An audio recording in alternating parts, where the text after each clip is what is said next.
There's something absolutely massive and deeply unsettling hiding right next to Stonehenge. More than a dozen giant pits carved into the ground.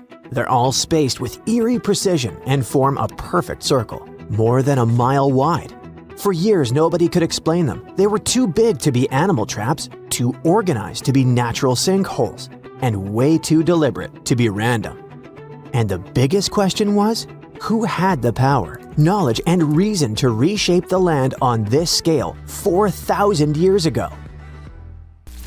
So these pits surround a place called Durrington Walls, a huge Neolithic settlement just a short walk from Stonehenge. Archaeologists now say humans dug them around 2500 BCE during the late Neolithic period, when people supposedly lived simple farming lives without metal tools, written language, or modern math. Each pit stretches about 30 feet across and plunges roughly 15 feet down, and together they form an almost flawless ring. To prove the pits weren't natural, scientists went full detective mode. They drilled soil cores and tested the dirt itself, including microscopic traces of ancient DNA and something called luminescence dating, which tells you when the soil last saw sunlight. Every test pointed to the same answer. Humans made these pits on purpose. Here's where it gets wild. The pits weren't dug randomly as people moved along. They were laid out as a single unified project.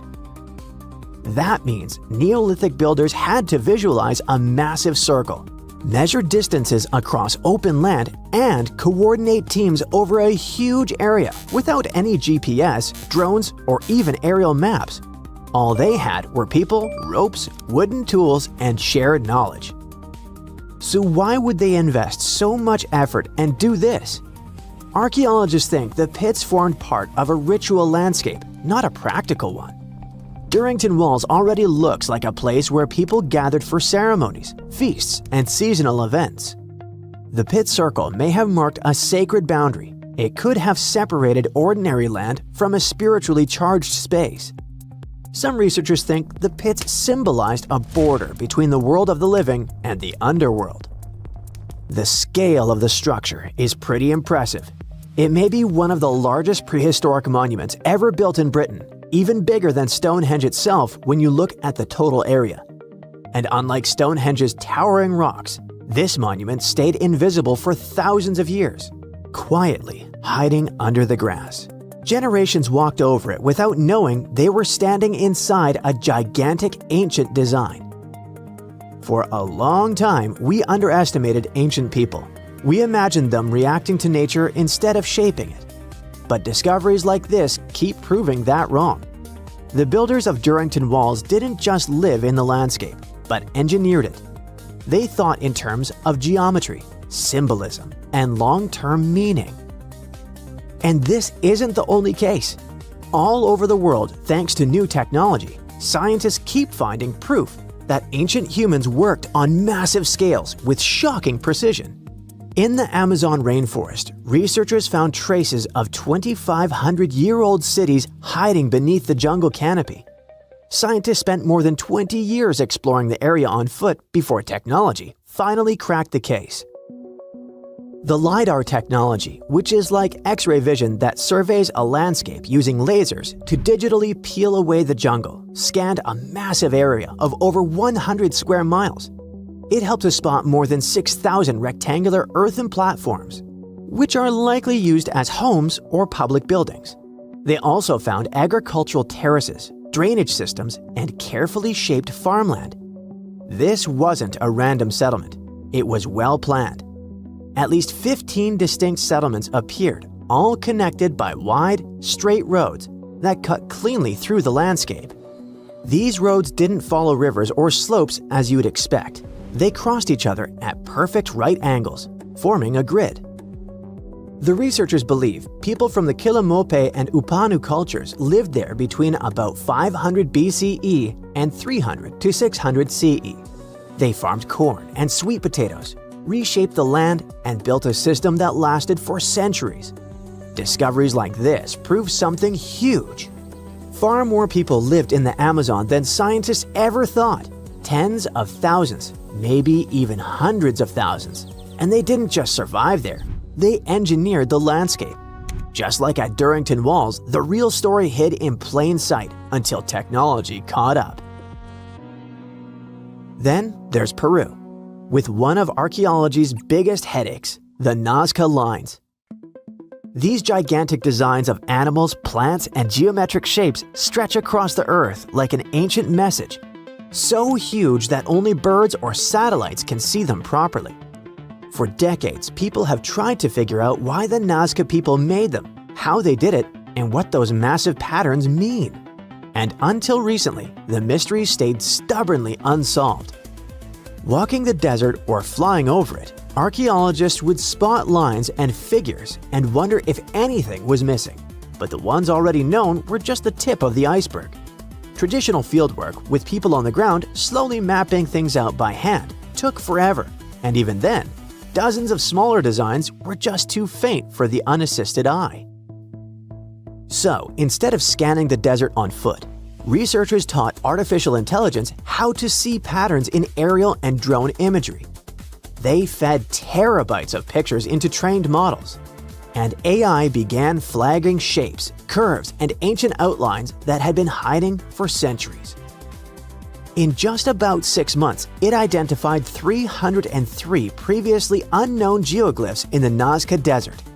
It almost doubled the number of figures we knew before and showed entire classes of designs. Some of these new shapes are tiny, just a few feet across, but they sit next to giant ones like the hummingbird or monkey. Thanks to all the new finds, scientists can finally start testing theories they had about the purpose of the lines. It looks like the lines weren't just decorations. Many may have been walkways or routes used for ceremonial movement. In case you're worried, AI isn't replacing archaeologists. They still check every promising lead on the ground and interpret everything the machines find. Back in Britain, the pit circle also connects to an even older structure, an early Neolithic site called Robin Hood's Ball. Because it stood so far from the famous stones, it felt like a side character.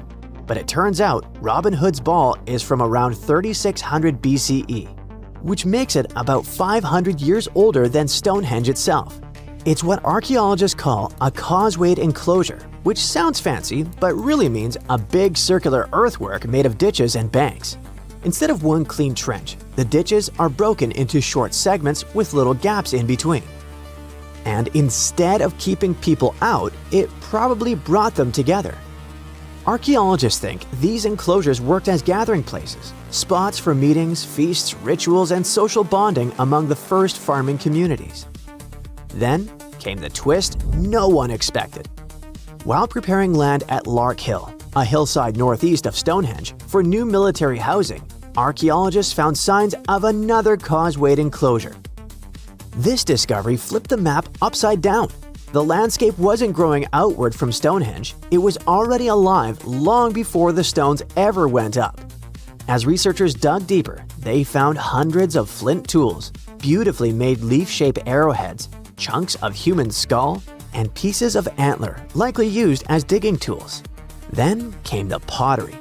Different styles showed up in different places, some from the enclosure ditches, others from nearby pits. That matters because pottery styles often act like cultural fingerprints.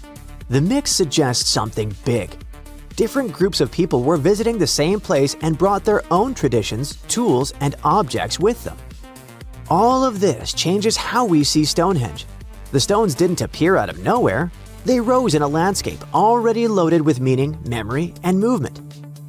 Every new discovery like the ones near Stonehenge, in the Amazon jungle and Peru, forces archaeologists to rewrite textbooks and the whole world to rethink the idea of progress.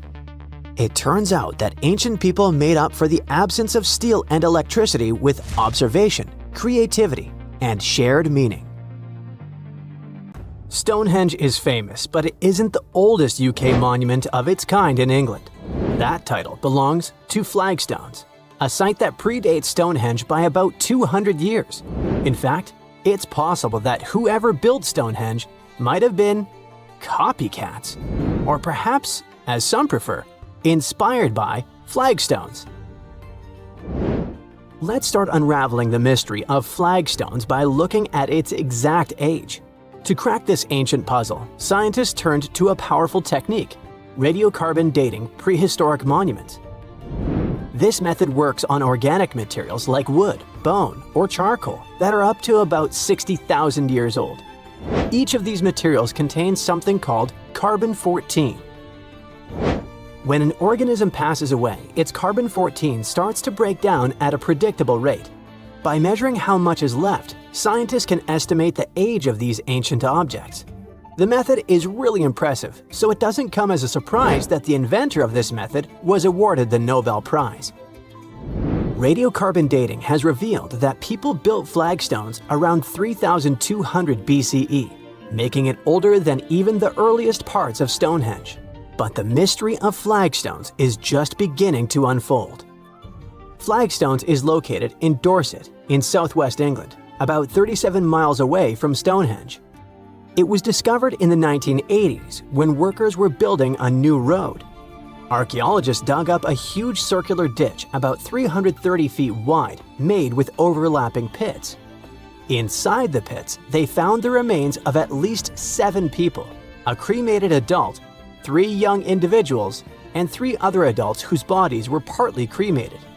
This shows that people could have used the site as an ancient cremation burial site. Flagstones is basically a big, ancient circle that popped up right where early farming communities were spending their time. If you went there today, you wouldn't see any obvious walls or banks. But if you look inside the pits that make up the circle, you'll find chalk rubble from both sides. That's a clue that when people dug these pits, they used the dirt and chalk they took out to build up banks both inside and outside the circle. This special spot sits right in the middle of a whole bunch of other really old monuments and sites, which were built over thousands of years during the Neolithic and Bronze Ages. Experts have figured out the ages of some of these nearby places really well. For example, the ditch at Maiden Castle dates back to around 3,600 BCE, and the Big Henge at Mount Pleasant was built around 2,600 BCE. Today, half of flagstones is under that road, and the other half is under an old historic house looked after by the National Trust. You can find objects from the site at the Dorset Museum. Because flagstones and early Stonehenge look so similar, with round enclosures, pits, and cremated burials, scientists used to think they appeared at the same time. But thanks to radiocarbon dating, we now know flagstones, this ancient cremation burial site, is the earliest big circular monument ever found in Britain. To figure out how old the site really is, researchers tested things like human bones, red deer antlers, and charcoal found there. One of the most puzzling discoveries was a young man who was buried under a huge sarsen stone in the middle of the circle. Someone left him there about 1,000 years after people used the site for the first time. This find just added to the mystery of flagstones. You're probably wondering about the flagstones versus Stonehenge comparison. Well, the latter is a mystery on its own, a big old circle of giant stones in the south of England. Those who made it didn't write anything down, so we don't know exactly what they were thinking. One old tale says that King Arthur's wizard, Merlin, used magic to move the stones from Ireland, where giants had put them together. Another story says that people from Denmark built it. Today, some people think extraterrestrial visitors made it. A man named John Aubrey started studying Stonehenge in the 1660s. He thought the Celts had built it for their priests, called Druids, but that turned out to be wrong. Radiocarbon dating of this prehistoric monument shows that its constructors built it in phases over several centuries. The construction started around 3,100 BCE and continued till around 1600 BCE. First, about 5,000 years ago, it was just a round ditch in the ground. Then people added wooden posts. Around 2,600 BCE, they brought big blue stones from Wales. Later, they added sarsens, even bigger stones, each weighing as much as 5 elephants. They moved those stones from 19 miles away and placed them in a big circle with 5 tall stone arches shaped like a horseshoe. Experts think building Stonehenge took more than 20 million hours of hard work. And that's a lot of teamwork, strength, and planning for people who didn't even have machines. These days, there are a few different ideas about what Stonehenge was really used for. Some experts think it was a sacred place where people gathered for religious ceremonies. Others believe it was an early kind of science center used to study the sky and track time. Both groups notice that the stones at Stonehenge are lined up with the sun and moon, so people may have used the site to mark the changing seasons, especially during the summer and winter solstices. Some think it worked like a giant calendar, helping people figure out dates or predict things like solar eclipses. Stonehenge was an ancient cremation burial site too, at least for some time. Anyway, if we continue with the flagstones versus Stonehenge comparison, we can't but dwell more on the age of these monuments. Flagstones is older than Stonehenge. In fact, it's one of the oldest UK monuments. It's really special because it's the most ancient big round enclosure ever found in Britain. According to the newest studies, its age is about 5,200 years old. After it was built, more and more round monuments started popping up in other places too. Before its construction, most ancient monuments were long and straight, like rectangular barrows or burial mounds, or long ditches called cursus monuments. Some had even more random shapes, but the flagstones monument shows a big change. People were starting to build in circles instead. Some experts think this idea of circular monuments might have come from Ireland, where people were already burying cremated bodies in round tombs. On the other hand, even though flagstones has turned out to be older than Stonehenge, the new findings suggest that Stonehenge might need to be redated. Some of the objects found at Stonehenge, like animal bones, are actually older than the main structure itself. For example, near the entrances to Stonehenge, archaeologists found deer bones and cattle skulls that date to around 3,200 BCE. Experts used to think that people kept those bones for a long time before burying them. But it's possible there was an early version of Stonehenge made from overlapping pits that existed before the big circular ditch was built around 2,900 BCE. Now, could flagstones and Stonehenge have been part of a bigger shared tradition? Could there have been other ancient cremation burial sites in the UK? After all, these constructions aren't the only round prehistoric monuments in Britain. In Wales, there's a similar site called Stonehenge, which also looks like a circular burial place. Such a way of burying the deceased might have been a common custom across the UK because you can see similar structures in Eastern Ireland. In the Boyne Valley, for example, there are ancient places like the Mound of the Hostages that people used in the same way.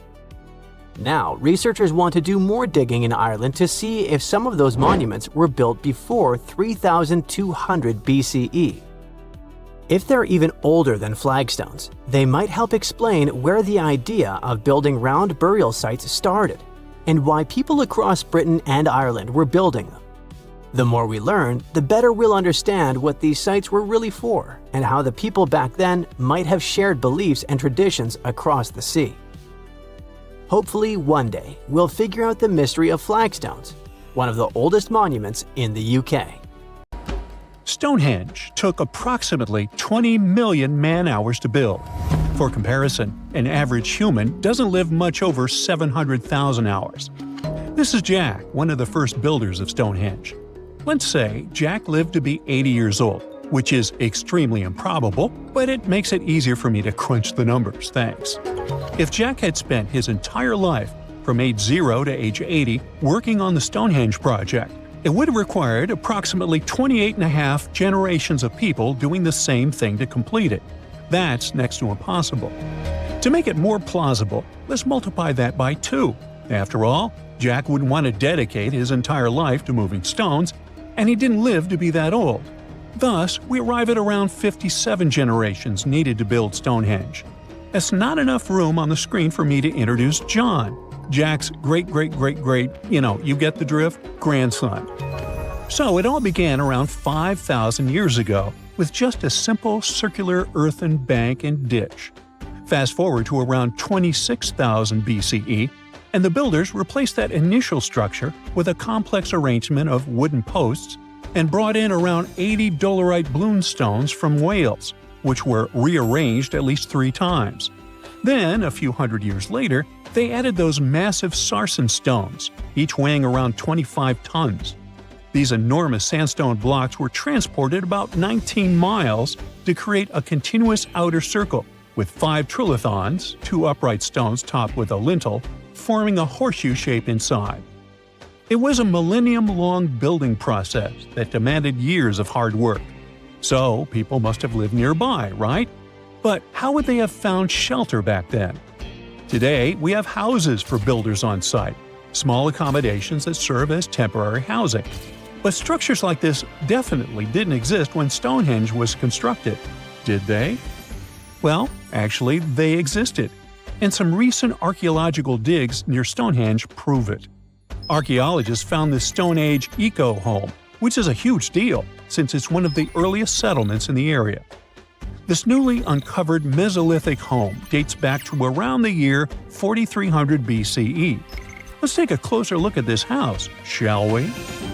Now, for the walls, people back then used a large fallen tree, its trunk to be more precise. These wooden walls were reinforced with flint, and they even lined the pit left by the uprooted tree with cobblestones. To create the roof, they opted for animal hides, which sounds like a wise choice. They must have provided protection against the unpredictable weather of the British Isles. Now, you might be wondering, the weather in Britain is indeed unpredictable, and it has been that way since time immemorial. So, how did the builders manage throughout most of the year, particularly during the winter months? Well, the answer is simple. There was a hearth on site, which isn't surprising, but the system they employed was quite ingenious. A hearth inside the house would have posed too great a risk, yet bringing hot stones into the dwelling was perfectly safe. While they were hot, they couldn't ignite the building. So they used these stones from the hearth as a heat storage system to keep warm at night. And as a final touch, they even incorporated various stones for decoration. They didn't exactly get a Pinterest house, but it added a touch of elegance for sure. And if you think this discovery is merely about the houses, think again. It significantly changes our understanding of how people lived during that time. This discovery places them in an important prehistoric setting right at the start of the Neolithic area, sparking some interesting questions about whether these early folks could be related to the people who built Stonehenge. But there's a big worry. Experts are concerned that this significant find, along with other buried archaeological sites, could be at risk if the authorities go ahead with plans to build a tunnel to reroute the A303 away from the World Heritage Site. Sure thing the house the scientists found wasn't in perfect shape, and it lacked some crucial elements people use for living. Some of them decayed over time, while others were simply absent. So the scientists took 20 tons of chalk, 5,000 hazel rods, and 3 tons of straw, and used all this to recreate the 4,500-year-old design houses. These new buildings are located close to Stonehenge, which is incredible since in this area, planning permission for even a new cowshed is problematic. So, what are these houses like? Well, first off, there are 4 of them, and they're oval-shaped.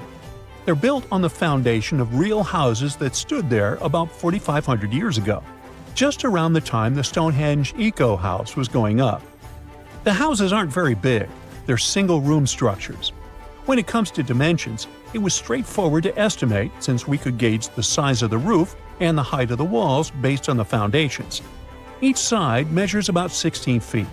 However, the roof structure remains a bit of a mystery. There were a few differing thatching techniques back then, so pinpointing the exact method used for these dwellings is kind of a guessing game. For now, we think it involves knotted or tied straw carefully secured onto a hazel-woven frame. When fires are lit, the smoke from the hearth wafts up through the thatched roof.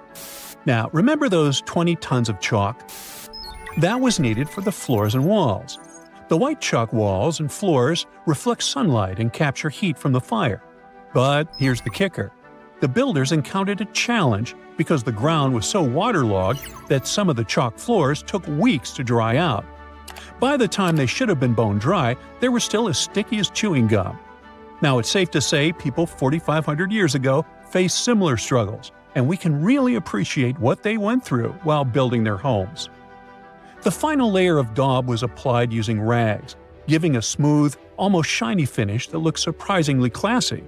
The interiors are furnished with wooden and wicker beds and shelves, along with clay pots and jars, all centered around a cozy hearth. The spaces feel surprisingly roomy and are filled with light that streams in through the thatched roof, bouncing off those white walls. Plus, the woven furniture adds a nice touch of authenticity to the vibe. The fires have been lit, and the first meal, bread crafted from flour ground on a stone mill next to the hearth, has been prepared. Those who tried the bread were pleasantly surprised by its flavor, finding it quite tasty. Now, here comes the bummer. Those who recreated the houses did cheat a little. While the materials used were authentic, the tools weren't. They used cement mixers to mix the daub, wheelbarrows to transport the timber, and logs by the hearth were split with steel axes instead of stone ones. Still, the builders aren't professionals, they're volunteers. So I think a bit of cheating is totally cool in this case. There are other volunteers on site who are more than happy to chat about the daily activities of the Stonehenge builders, from grinding grain with a quern to making rope from rushes. But these houses and the Eco House aren't the only remarkable things in the Stonehenge area. Some years ago, archaeologists uncovered a burial site close to Stonehenge that predates the monument itself. This Neolithic long barrow, dating back approximately 56 to 5,700 years, likely contains the remains of some of Britain's earliest inhabitants. The burial site was identified through aerial images that revealed its distinct shape beneath the crops. Salisbury Plain is rich with ancient sites, including Stonehenge, various mounds, and monuments. The area has remained undisturbed over the centuries, which is likely why so many ancient structures are still intact. This discovery also shows a significant shift in human lifestyle during that era, marking a transition from a nomadic existence to settled farming and animal husbandry, much like the Eco House itself. The long barrow in question measures about 85 feet long and 65 feet wide, though much of its above-ground structure has been lost to farming over the years. If this site is like others in the vicinity, it contains the remains of 30 to 50 individuals, along with cow skulls, which were significant to those early communities. Stonehenge wasn't a witchy monument to travel through time. It was actually constructed as a hope to build a different future. Recent research just found out that the monument was probably raised as an attempt to reunite the Britons during a period of big division. The thread of this story lies on the altar stone, the monument's most iconic rock. For years, scientists believed that the stones used in Stonehenge, including the altar stone, came from the nearby Preseli Hills in Wales. In this scenario, Stonehenge would have been built by a local community, that is, Neolithic people who would have found easy-to-access materials to build a ceremonial mound, a sundial calendar, and a final resting place, all in one. Things changed when another discovery was made. In 2018, leading-edge research pointed that the altar stone actually came from the River Tay region in northeastern Scotland, which is located over 400 miles away from Stonehenge. Scientists found similar rocks as such in Scottish monuments. You see, the altar stone is a recumbent stone, laying on its side. Many of the rocks were found in ceremonial stone circles in Scotland, and they are unique to this region. When this discovery broke through, it got archaeologists thinking. Maybe Stonehenge wasn't just a local project, but a wider collaboration between different tribes and communities across Britain. To understand this, we need to rewind to around 3000 BCE. That's when Britain still wasn't a unified country per se. Rather, it was a patchwork of tribes such as those coming from southern or eastern Europe, each with their own customs and beliefs. As an island, Britain's population changed many times. Britain was mainly composed of farmers who descended from people from the Middle East and arrived on the land around 6,000 years ago. This group thrived in the area until 2500 BCE, when another group coming from the regions of the Netherlands and Germany started to appear. These ones, also known as the Beaker people, were responsible for the large population turnover that Britain experienced during the Neolithic period and the years that followed. The Beakers were called so because of a specific type of pottery they used to make and bury their loved ones with after their passing. It's possible that the original dwellers of the land didn't like it that their land was being repopulated. And what researchers suggest is that Stonehenge was this attempt to reunite the original Neolithic farmer population and regain some type of identity control over their land. They would have invested a lot of time and energy in bringing the altar stone all the way down from Scotland, without the help of wheel technology, for example. You see, the wheel had already been invented in Lower Mesopotamia, but since there was no Wi-Fi at the time, the Brits weren't aware of this technology until much later on. This whole territorial crisis could have driven locals to use their resources to move the altar stone to Salisbury Plain in England, in order to reunify the land. You see, Stonehenge wasn't built in one go. Its history dates to around 3000 BCE. That's when the monument was just a circular ditch and bank known as a henge. Inside, they placed wooden posts and possibly totem-like carvings. This version of Stonehenge wasn't about rocks yet. It was more of a ritualistic place and possibly a final resting place. They found several cremation pits from this period, making it the oldest resting place in all of Britain. It was only around 2600 BCE that the blue stones came around. The naming might be a bit misleading since they're not literally blue rocks. They have a bluish tinge to them when they're freshly broken, hence the name. These smaller rocks probably came from the Preseli Hills in southwest Wales, which is about 150 miles away from Stonehenge. Some researchers say that the ancient ones believed that blue stones had healing qualities. So we can maybe guess why they went through all of the trouble to move them from Wales to Salisbury Plains, huh? A little bit later than that, circa 2500, that's when we start having the Stonehenge we know and love today. That's when the Sarsen stones started to arrive. The Sarsens are Stonehenge's huge stones. I mean, each Sarsen can weigh around 25 tons. That's as much as 3 African elephants stacked together. The Sarsens make that iconic outer ring circle. Supposedly, that's also when the altar stone was moved from Scotland directly to the heart of Stonehenge. The altar stone is the largest of the blue stones used to build Stonehenge. Today, the altar stone lies recumbent at the foot of the largest trilithon of the monument. In case you don't know, the trilithons are the horizontal stones used to form those famous arches we see today. And here's where the story takes a twist. For nearly a century, scientists believe that the altar stone came from the same area as the blue stones, the Preseli Hills in Wales. It made sense back then. If you're already hauling stones from Wales, why not grab a special one to be the so-called altar? Except that theory started crumbling in 2018, when a team of researchers decided to dig deeper. They used advanced geochemical analysis to pinpoint where the altar stone's sandstone actually came from, and it turns out it wasn't Wales. Instead, the results pointed north, specifically to the Orcadian Basin in northeastern Scotland, 400 miles from Stonehenge. This revelation changed the whole script of Stonehenge's story. How would they move the rocks, you may ask? Well, there's an old theory known as the ice road that suggests that the rocks were moved by natural icy pathways that formed during the winter. This way, they could slide the rocks down all the way to Stonehenge. But hey, if we're talking about a distance of over 100 miles, that's not too realistic. Anyways, this theory was debunked because it was warmer back then than it is today. There's also the river theory that suggests that the rocks were floating along the river from the quarry to the site. But if we're talking about sarsen rocks, they're too heavy to float. So there goes this theory. What we're saying is, no one knows how the rocks were moved. Another interesting info came from all the research done in Stonehenge.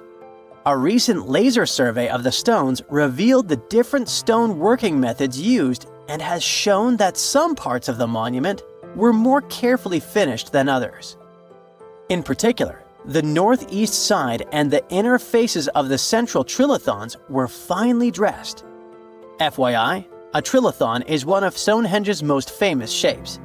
It's when two huge monoliths receive a third one on top of them, connecting the two together. This fancy word is just Greek for having three stones.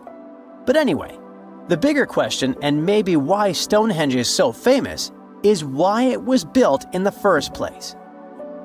You see, Stonehenge's entire layout seems to have been carefully planned to align with the movements of the sun. The monument's architecture is particularly attuned to the solstices, the shortest and longest days of the year. During the summer solstice, the sun rises perfectly in line with the heel stone, casting light straight into the heart of the stone circle. A spectacular, almost magical sight that surely wowed its ancient audience. But it's the midwinter solstice that seems to hold a special connection to the altar stone.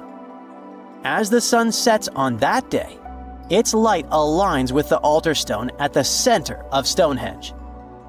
To the builders of Stonehenge, this alignment may have symbolized more than just celestial precision. It likely carried profound ancestral and spiritual significance. The altar stone, illuminated by the setting sun, could have been seen as a bridge between worlds, connecting the living with their ancestors, the earth with the cosmos, and the present with the eternal. In a world without calendars, clocks, or weather apps, the solstices were everything. They marked the rhythm of life, guiding agricultural cycles and spiritual rituals alike. So Stonehenge wasn't just about the stones or the people who built it, but perhaps a way to honor their ancestral roots in an ever-changing world. The Sahara Desert is like a Mad Max movie. Scorching heat, endless dunes, and an overall barren wasteland. A place where no one could live, right? Well, forget all you know about it, because 5,000 years ago, the Sahara was a lush paradise of grasslands, lakes, and rivers, and the home of a ghost civilization that vanished without a trace. Our tale begins in the 1930s, when a Hungarian explorer stumbled upon a cave in the middle of the Sahara.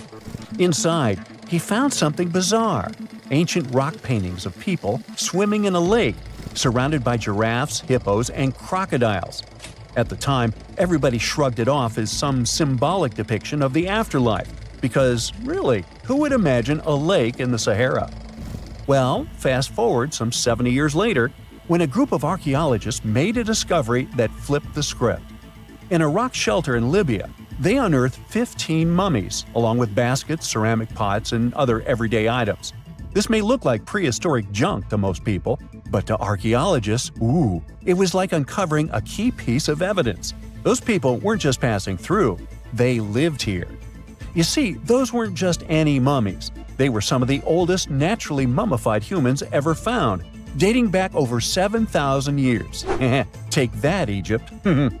Two of them still had readable DNA, preserved thanks to a rare natural mummification process, almost a miracle considering the Sahara's climate's ability to turn everything into, well, beef jerky.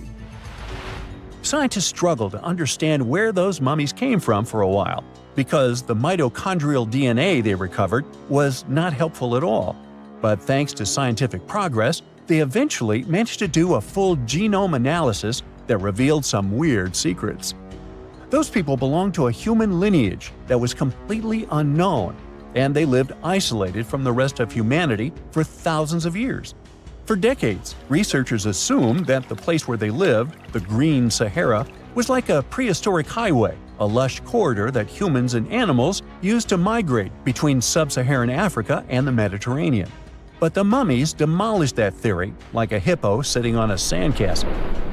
Their DNA showed zero genetic mixing with sub-Saharan and Eurasian migrants, keeping their genes pure for 7,000 years. Their closest genetic relatives weren't their neighbors living right below the famous desert, but some ancient hunter-gatherers from Morocco, and even some guys that lived in the Czech Republic, when it wasn't even a country yet, 50,000 years ago. We're not out of the woods yet, because those mummies also carried some teeny-tiny traces of Neanderthal DNA, just 10% of the amount found in modern Eurasians. Now, if you paid attention in school, then you know that Neanderthals lived in Europe and Asia, and early humans only mixed with them after migrating out of Africa. But those green Sahara folks never left Africa. So how did they get Neanderthal genes? The leading theory is that their ancestors mingled with Neanderthals in North Africa 50,000 years ago before settling in the Sahara and cutting off contact with the outside world. Archaeologists also found cattle bones and tools made of stone and wood at that rock shelter, proving that those people led a thriving pastoral lifestyle. This discovery made scientists scratch their heads for a while because, you see, animal domestication was not developed in Africa. So how did they learn it if they never mingled with anyone? Did they have ancient YouTube tutorials? Probably not. The researchers believe they must have traded knowledge with neighboring groups, but just knowledge, no saliva. It's almost too hard to believe that no outsiders mixed with them. After all, who wouldn't want to live in a thriving civilization in the middle of a green paradise, drinking milk, eating meat, and even using animal blood as a protein source? Ooh, yummy. They didn't have to hunt for every meal, thanks to their livestock, and the abundant water made life pretty sweet. And yet, they never married outsiders. Why? Maybe it was a cultural choice to never date outside their own group. Or maybe the landscape itself kept them isolated. This is where scientists place their bets. They believe that the dense forests and rivers that existed in the Green Sahara acted like nature's no trespassing sign, creating a geographical barrier that isolates animals, plants, and whole societies. This isolation is the reason why their genes were so unique. These guys weren't swapping spit with anyone else. But this genetic time capsule almost didn't survive. For most of the last ice age, the Sahara was even harsher than today, a true dead zone where humans couldn't survive. 70,000 years ago, even the toughest people disappeared, retreating to the Nile Valley and the Mediterranean coast. Why? Because Earth was a climate bully. Massive glaciers stole all the moisture, weakening monsoons until rain clouds barely reached North Africa. Then came the knockout punches. Armadas of icebergs flooded the North Atlantic, triggering devastating droughts each time. This was the Sahara's ultimate keep-out era. Now, you're probably wondering how in the world the Sahara turned green after all this, and then went back to being a desert again. Well, it all started 15,000 years ago, I wasn't around then, when Earth was shaking off the last ice age. Our planet's axis was a bit wobbly, and because of that, the northern hemisphere got closer to the sun, getting extra sunlight and heat. This eternal summer turned North Africa into a giant moisture magnet, pulling water from the Atlantic and making it all rain down on the Sahara. The result of this ridiculous amount of rain was a lush savanna, complete with lakes the size of small countries. But the African humid period was not just a one-time miracle. The truth is, this eternal on and off switch between green and desert happened to the Sahara more than 230 times since the desert was born.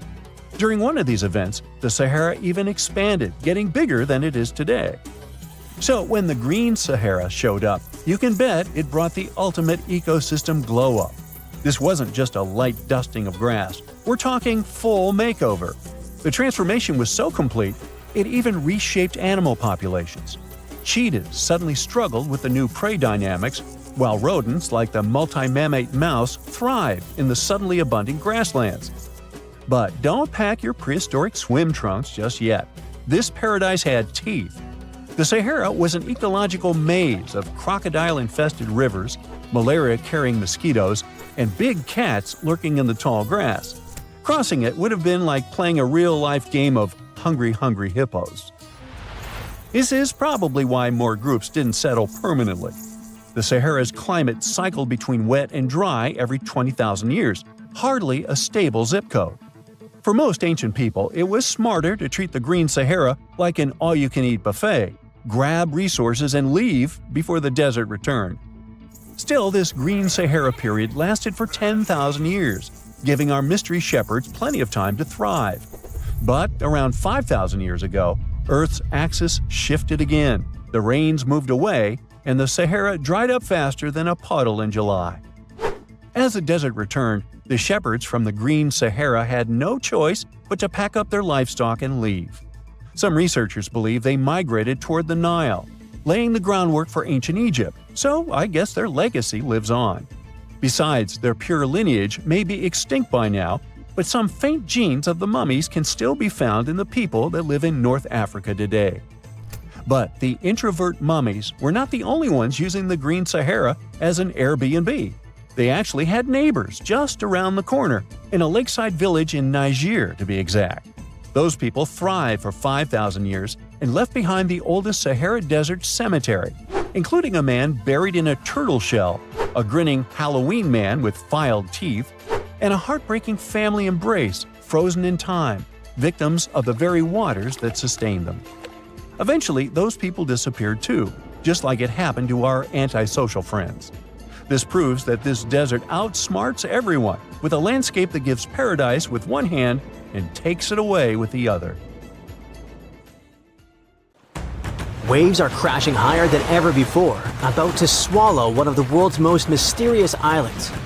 By 2080, rising seas could crash all the way up to Ahu Tongariki.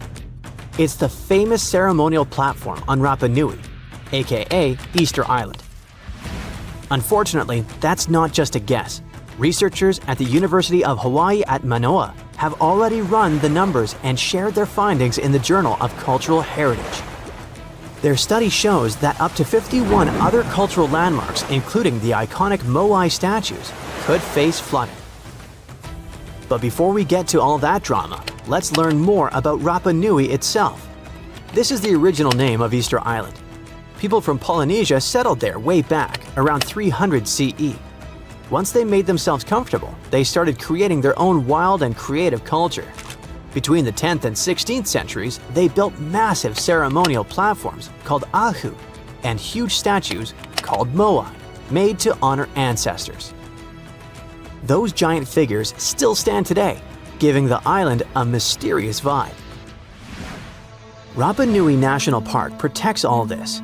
It's a Chilean wildlife area, the heart of Rapa Nui culture.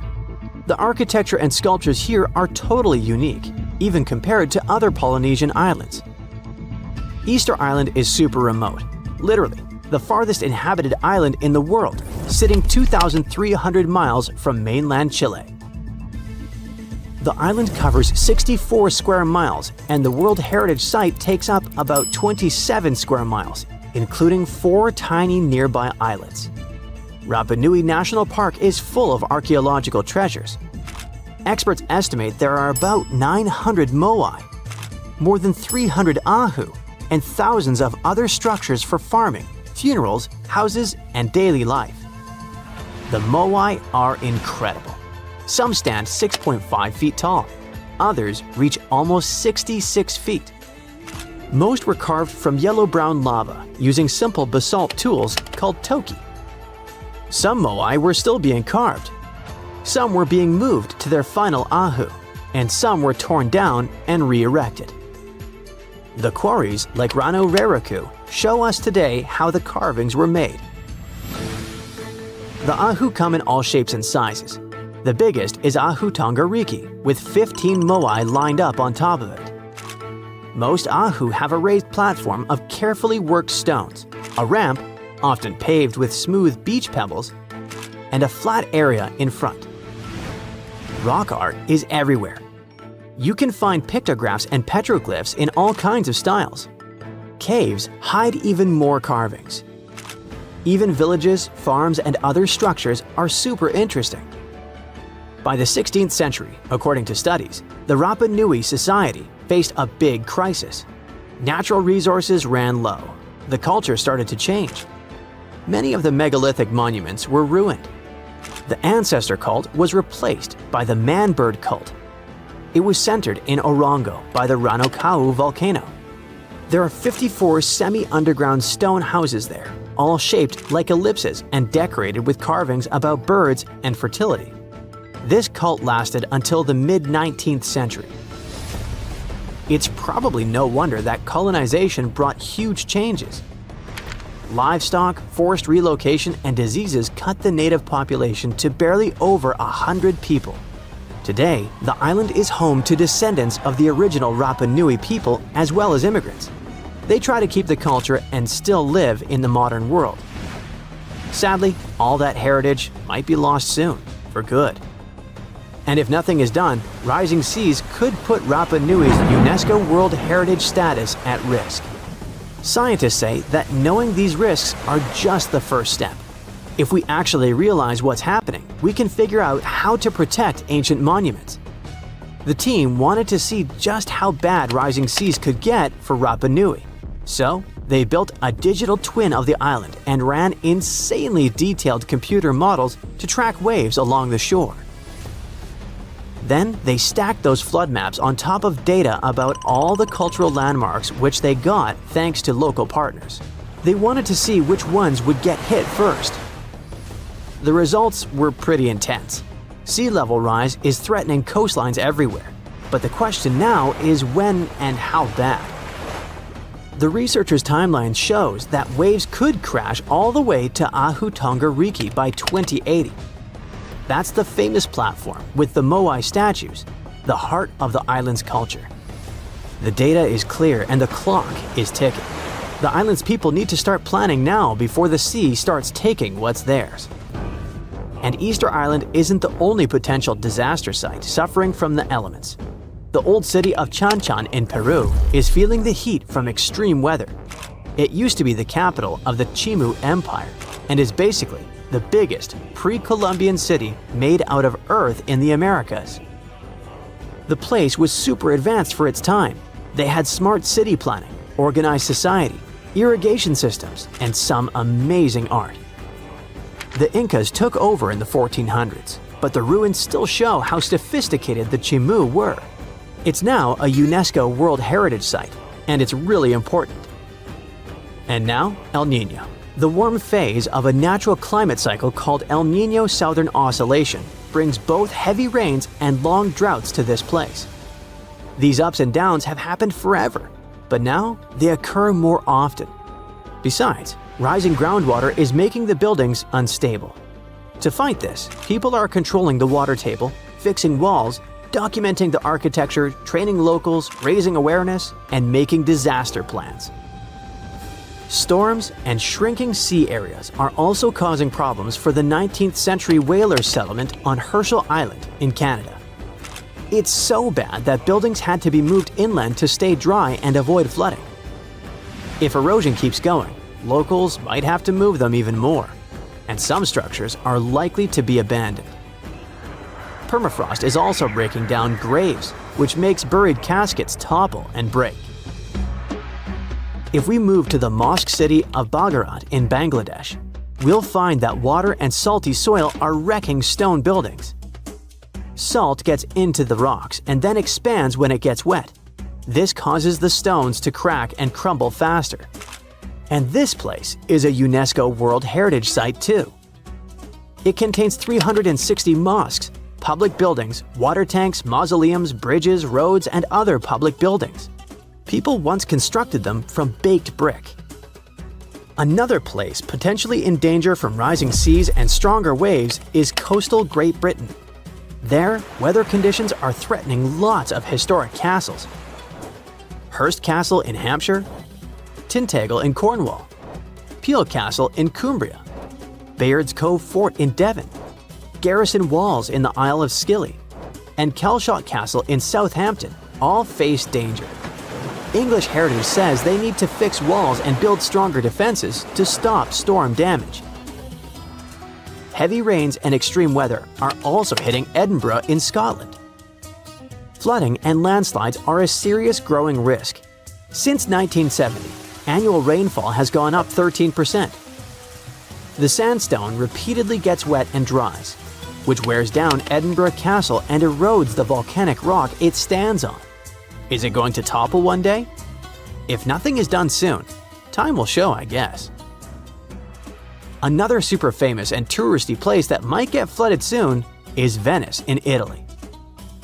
Its lagoon faces a serious threat from rising sea levels. Flooding is becoming more and more common. This puts the city's buildings and streets at risk.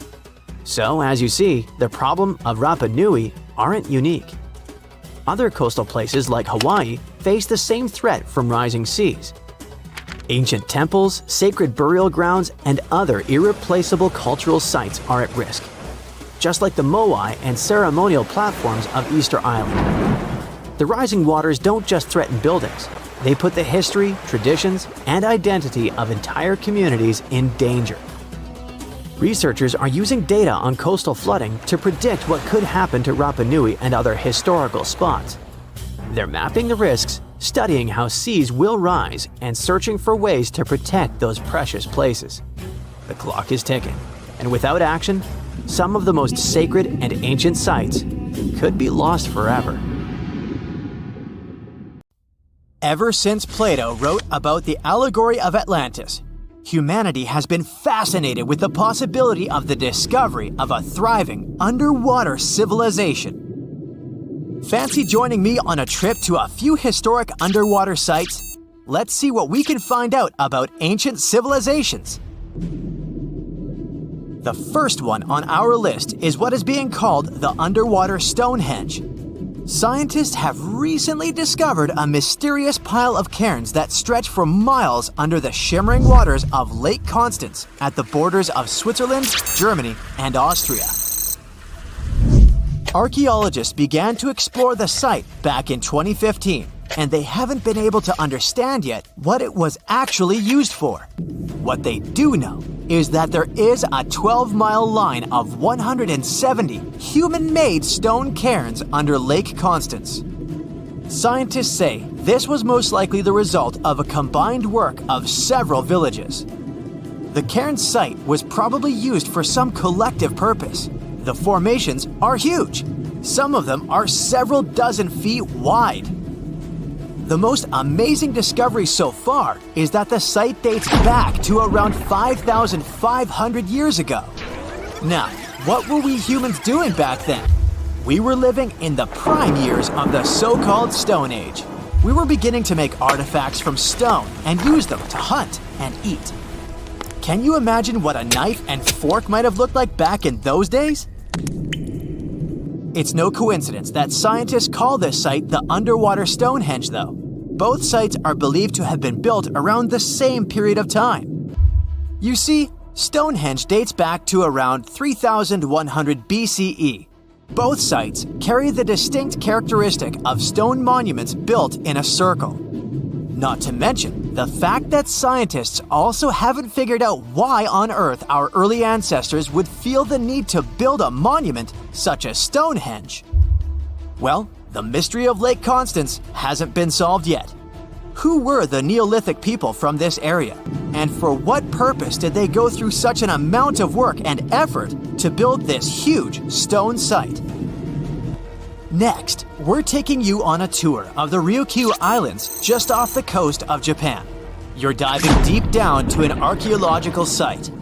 But I should warn you, the waters of the Pacific Ocean are far from smooth. It doesn't take long before you see a huge structure, thanks to the sunlight shining down on the seabed. At first, it looks like Machu Picchu's ruins located across the globe in Peru. As you approach the site, you slowly figure out its forms. A pyramid-shaped structure, arches, staircases. It's something that could have easily been a palace or a castle. Could this be a sign of human activity? What you've just seen is known today as the Yonaguni Monument. It also goes by the name of Japan's Atlantis. The entire monument is about the size of 5 soccer fields and the height of a 5-story building. Its most surprising feature is its expanse of terraces. Explorers and scientists believe that Yonaguni might be 10,000 years old. But whether it's a human-made structure or a natural formation is still under debate. For Japan's top marine geologist, Professor Masaki Kimura, Yonaguni is the heritage of a lost civilization. Kimura has dived to the bottom of the ocean to explore the ruins over 100 times over the past 10 years. According to him, there are clear signs of human activity down there. On the monument's surface, there is a triangle-shaped concave that is a historical symbol of water fountains in the region. There's also a giant turtle carved on the eastern side of the structure. And, according to Kimura, turtles have an important cultural meaning. Several pieces of stone tools have been recovered from the site. Their estimated age is around 10,000 years. However, not all scientists support this theory. For many, Yonaguni is the result of thousands of years of erosion. The fact that the monument is composed of one massive rock leads them to believe it's not human-made. The defined edges and flat surfaces resemble a natural formation in Northern Ireland, known as the Giant's Causeway. The basalt columns look like the ruins of a palace, but they're actually the result of volcanic activity in the region. Now, you're flying to the coast of Greece, 4 hours away from Athens. More specifically, you're in the Peloponnese Peninsula. You dust off an old snorkel and head for a free dive on a bright sunny day. Sometime into the dive, you start noticing patterns on a seabed. 13 feet below the surface, outlines of familiar objects start to appear, one by one. As you continue swimming, what looks like the outline of an entire city emerges in front of your eyes. Are you wondering how water could have taken the whole city? Rocks are perfectly aligned into what appears to be the foundation of a building. This is Pavlopetri, an ancient city you've probably heard about for the first time. It was discovered by Nicholas Fleming, a British oceanographer, when he was on vacation in Greece. He had heard rumors about Pavlopetri's existence and indeed found several artifacts on the seafloor. He went back to the area a year later with the team. They found a site filled with pots, storage vessels, and tools. A kernstone, for instance, is a tool used for grinding grains and turning them into flour. Multiple amphoras indicate that this settlement dates back to the Bronze Age, 5,500 years ago, when people started living in towns. The settlement is believed to have existed for over 2,400 years. Today, Pavlopetri is considered the oldest submerged town ever discovered. And what's impressive is that it wasn't a simple village. It was a vibrant port city with stone buildings, a marketplace, streets, and even squares. The next stop on our voyage is one of today's most famous underwater cities that has been turned into an archaeological park. The city of Port Royal in Jamaica exists only below the surface. But in 1692, it was one of the wealthiest cities in the Western Hemisphere. Port Royal was the center of the British Empire at the time and an important trade city that attracted people from all over the region. It was also home to real-life pirates of the Caribbean. On the morning of June 7, 1692, the people of Port Royal met a different fate than they had probably expected. The city woke up shaking. People were thrown out of their beds by the power of a massive earthquake, ranking 7.5 on a Richter scale. One survivor said he had seen Earth opening up and swallowing the whole town. What he said could be true, as the city was mainly built on sand. The ground swallowed buildings, roads, you name it. Geysers erupted, and finally, waves as big as 10-story buildings hit the city. About 33 acres of the city disappeared under the water. Amazingly, most of its 17th century remains are still in good condition under 40 feet of water. Archaeologists have found taverns, storage rooms, kitchens, and recreational buildings used for diverse purposes.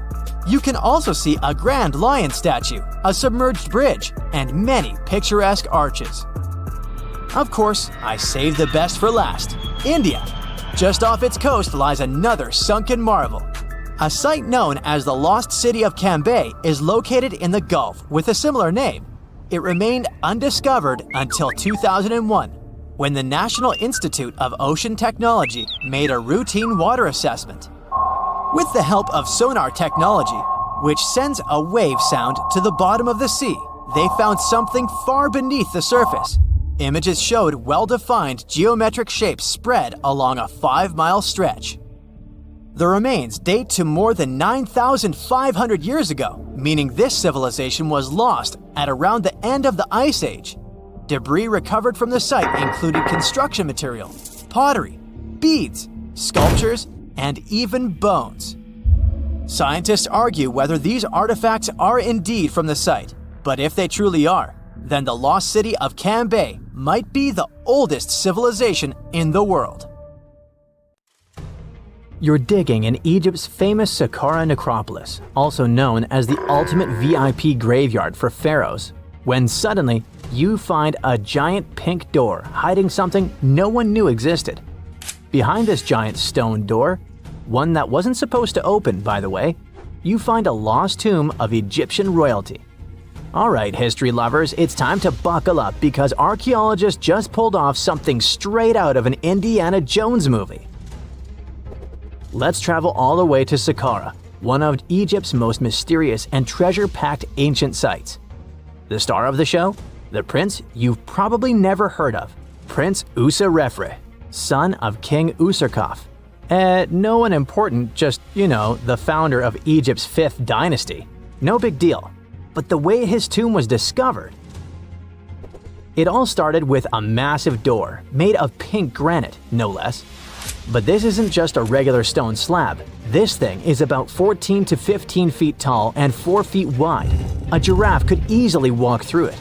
This door is also definitely heavier than your neighbor's SUV. But here's the twist. It wasn't a real door.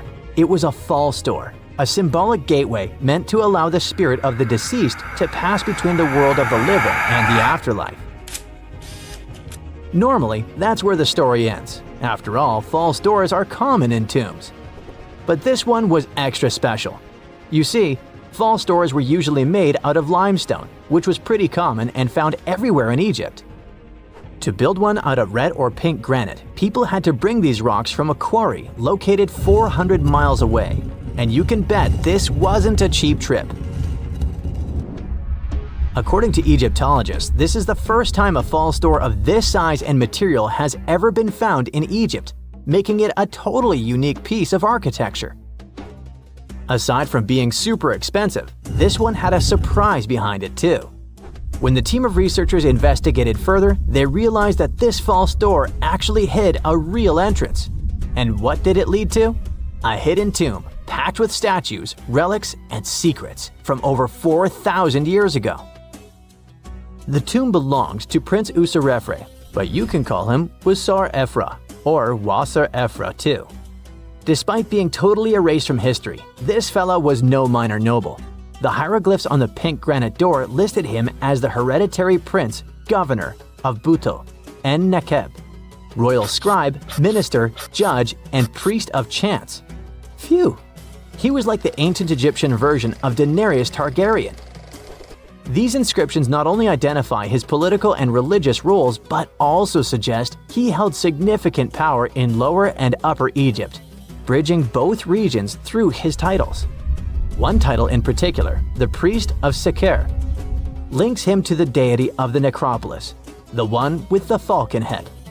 This god was the patron of the living and god of the dead at the same time. So I guess the Forgotten Prince was sort of a big deal, considering that his tomb was placed in such a prestigious location within Saqqara.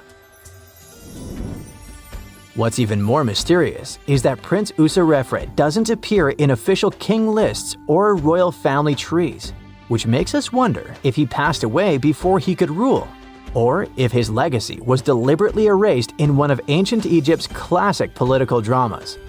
Some scholars now believe his erasure might be connected with shifting religious or political power struggles during the early 5th dynasty, especially as his father Userkaf was reshaping Egypt's religious order.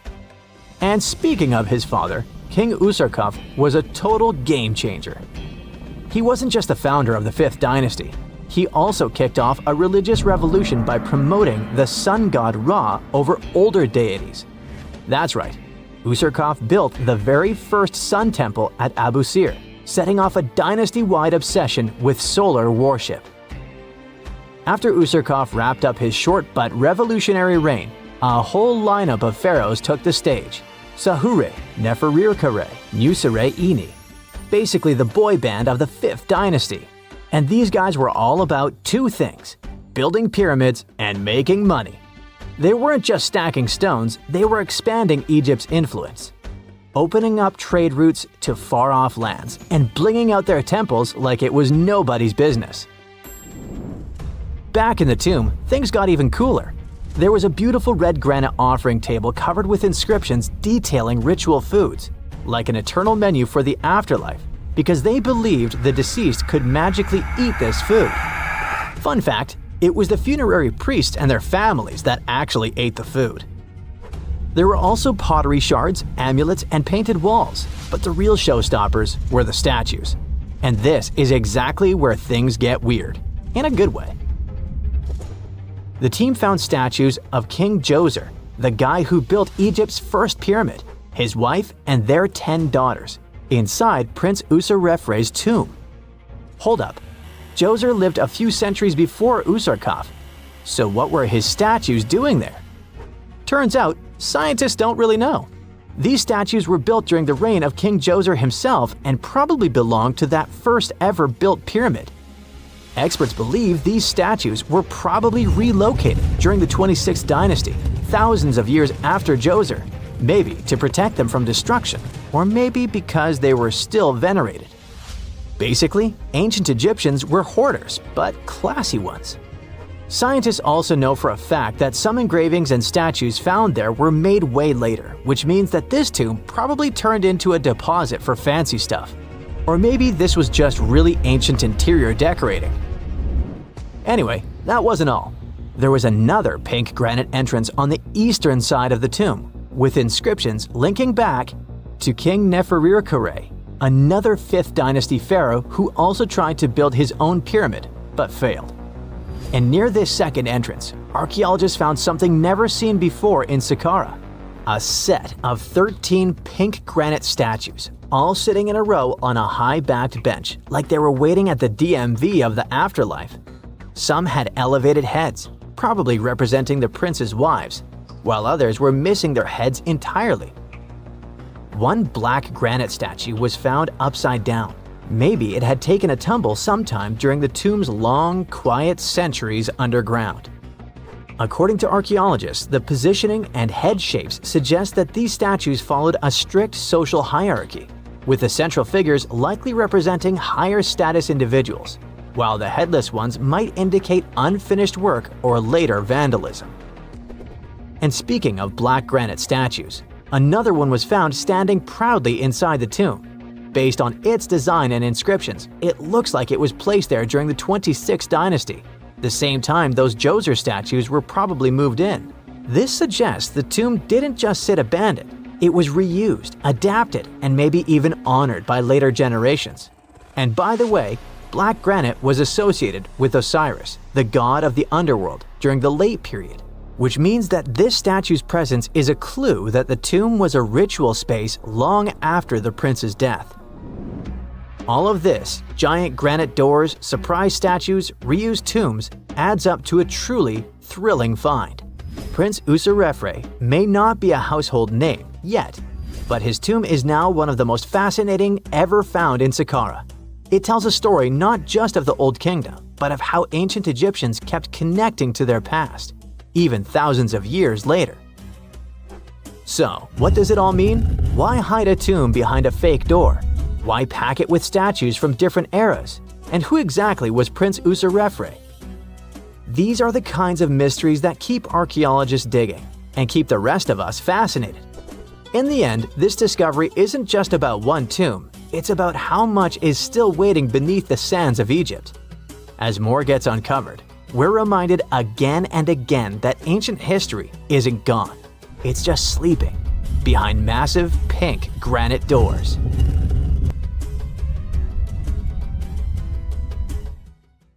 Well, this eerie Lake Huron discovery may be that it possibly contains the remnants of an entire civilization.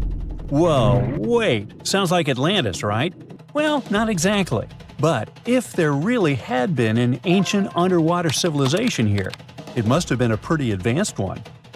Around 10,000 years ago, two sharp glassy flakes broke off a stone tool and landed on the ground unnoticed. They stayed buried there for thousands of years, until 2013. Then scientists pulled up a small chunk of mud, about the size of a milk carton, from the bottom of Lake Huron, 100 feet underwater. Inside the mud, they found those same two flakes made of obsidian, a shiny black volcanic glass that forms when lava cools quickly. After careful testing, they realized these flakes came from Central Oregon, which is quite a distance, about 2,500 miles away. They found this prehistoric Great Lakes site on the Alpena Amberley Ridge, an underwater landform that once connected what's now Michigan and Ontario. Back then, it was dry land.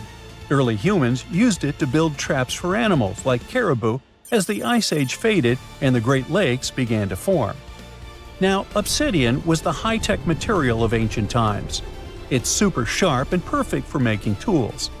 If you study the flakes carefully, it's obvious that humans made them. You can see where they struck them and the feathered edges that come from being carefully chipped. That means people were not only crafting tools here, but they also had access to obsidian that came from incredibly far away. It was likely possible through a huge trade network that spanned across the continent. For over 100 years, people have guessed that ancient societies might have existed beneath the Great Lakes, but no one had proof. That's why work on this submerged archaeological site is so important.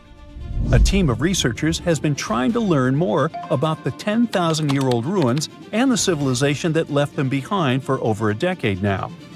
Lake Huron's icy water acted like a time capsule that helped preserve things for thousands of years. So far, researchers have found not only unique stone tools, but also ancient trees with roots still intact and underwater peat bogs that preserved seeds and leaves. It was like an Ice Age version of Pompeii, a scene frozen in time.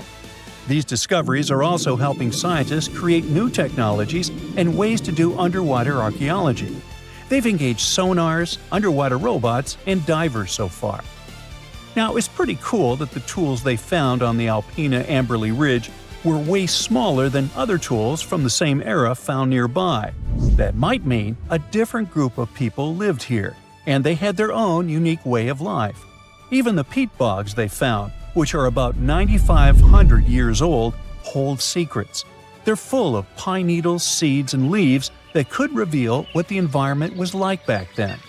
Usually stuff like this breaks down quickly on land, but the cold freshwater preserved it. The Michigan team is working with scientists in Cambridge, England, to extract DNA from the remains. If it works, it could finally confirm what animals lived there, and maybe even more. There are still years of discovery on this prehistoric Great Lakes site ahead.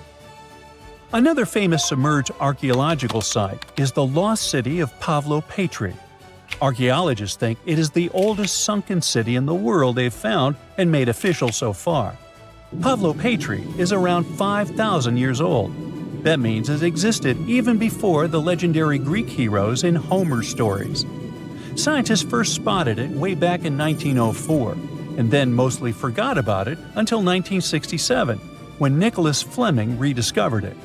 He described it as a Bronze Age city now lying under about 10 to 13 feet of water. A year later, he returned with a team of scientists to study the ruins. Over 6 weeks, using just hand tapes and a basic grid, they managed to map out the city. They found that it covered almost 1,000 feet by 500 feet and had at least 15 buildings, courtyards, 5 streets, 2 tombs, and around 37 small stone graves. They also found signs that the ruins continued onto the nearby island of Pavlo-Petri itself. They dug up some amazing pottery, obsidian, and chert blades, and even a tiny bronze figurine that may date all the way back to 2800 BCE. Most of the buildings, though, came from the period between 1650 and 1180 BCE. Then scientists left the site alone again until 2009, when a super team of researchers launched a new 5-year project to really dive deep into the history of Pavlo-Petri. This time, they had digital mapping tools and better diving equipment, so they could explore and even excavate underwater. They found another 97,000 square feet of buildings, including a large hall and hidden streets. Plus, they dug up even more pottery that showed people had been living in the city from about 3000 BCE to 1100 BCE, and that the city once had a population of 500 to 2,000 people.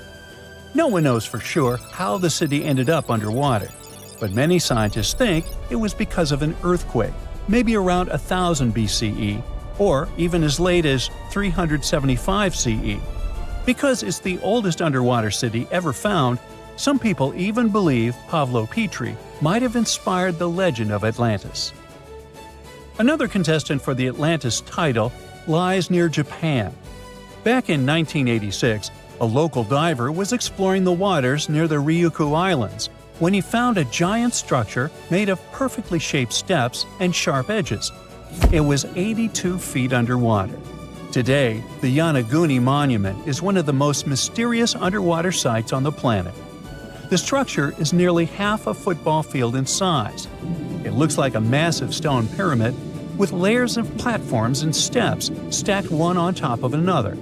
No one really knows where it came from or who built it. Some experts think the monument might be more than 10,000 years old, which would make it older than the Egyptian pyramids. One theory is that it could be the last remains of a lost civilization called Mu, a mythical Pacific society kind of like Atlantis. Others believe an ancient culture that lived in Japan as early as 12,000 BCE might have built it. But many scientists and geologists are skeptical about this possible underwater ancient civilization, even though Yonaguni has narrow passageways, arched openings, and right angles that almost look like city blocks. They say that the site looks a lot like natural rock formations, like the Giant's Causeway in Northern Ireland, for example. The whole monument is still connected to a bigger chunk of bedrock, which means it wasn't built piece by piece. And the way the layers of rock are stacked probably has more to do with earthquakes and tectonic movement. It's located in the very active Pacific Ring of Fire. One marine geologist kept going back down there, and every time he found something new.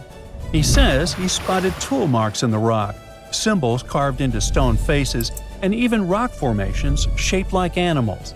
He believes these carvings point to a culture that came from mainland Asia. He said he had identified 10 different structures off Yonaguni, including a ruined castle, a triumphal arch, 5 temples, and even a huge museum. These buildings seem to be connected by roads and channels, and some parts are surrounded by what could be giant stone walls. The explorer believes the city is at least 5,000 years old, based on stalactites found in underwater caves nearby, which would have only formed after the caves flooded. His supporters say they have never seen an earthquake create shapes like this, above or below water. But skeptics blame it all on erosion and insist that whirling underwater currents and sea creatures left holes in the rock. Now, if you want to form your own opinion about it, the spot is open for visitors, and it's definitely a super fun diving experience. It started as a routine cleaning to scoop some mud off the coast of Indonesia, but turned into a discovery of remnants of a lost, submerged, ice-age landmass. Archaeologists found more than 6,000 fossil fragments, and among them, 140,000-year-old Homo erectus remains. This find made scientists rethink how early humans lived, moved, and interacted in Southeast Asia. For years, they thought that Homo erectus on Java Island lived in isolation, separated from the rest of the world. But these dredged fossils blew that story apart. It turns out Java wasn't an island at all back then, but part of a landmass called Sundaland. So, Southeast Asia stretched out like someone had drained the ocean, connecting Indonesia, Malaysia, Borneo, Thailand, and Vietnam into one gigantic landscape. Today's islands of Java, Sumatra, Borneo, and Bali were connected by river systems that probably looked like the Amazon, by forests where giant animals roamed, and by coastal plains that would later sink beneath the ocean when temperatures went up. And Homo erectus were not stuck. They were thriving in what honestly sounds like prehistoric bliss. Yep, it was nothing like we normally imagine Ice Age, a sort of frozen wasteland. Sea levels dropped more than 400 feet because so much water froze into glaciers. When all that water got locked up in ice, whole sections of the ocean floor popped out of the water like stepping stones. Suddenly, early humans didn't need boats. They could literally walk from what's now mainland Southeast Asia all the way to places that are islands today. They could do it while exploring and chasing herds across open land. It was sort of like a giant prehistoric highway system. That giant highway matters because it completely rewrites how early humans moved around. Instead of being trapped, Homo erectus had a whole continent to roam. They followed rivers, crossed valleys, and adapted to different environments the same way you learn shortcuts to the office or find new routes to your favorite coffee shop. And because everything was connected, animals wandered freely too. Tigers, elephants, supersized cows, and turtles the size of small cars. People followed these big animals. This among the fossils pulled from the Madura Strait, such as cut-marked turtle shells and cracked open bovid bones. When you see precise cut marks on bone, it means someone was deliberately carving meat off the bone with tools they made themselves.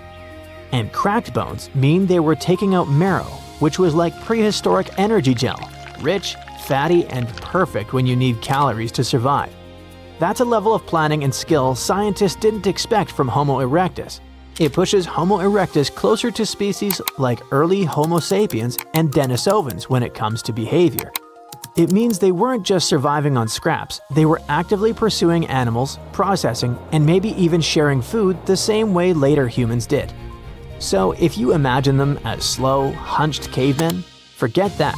These people were sharp.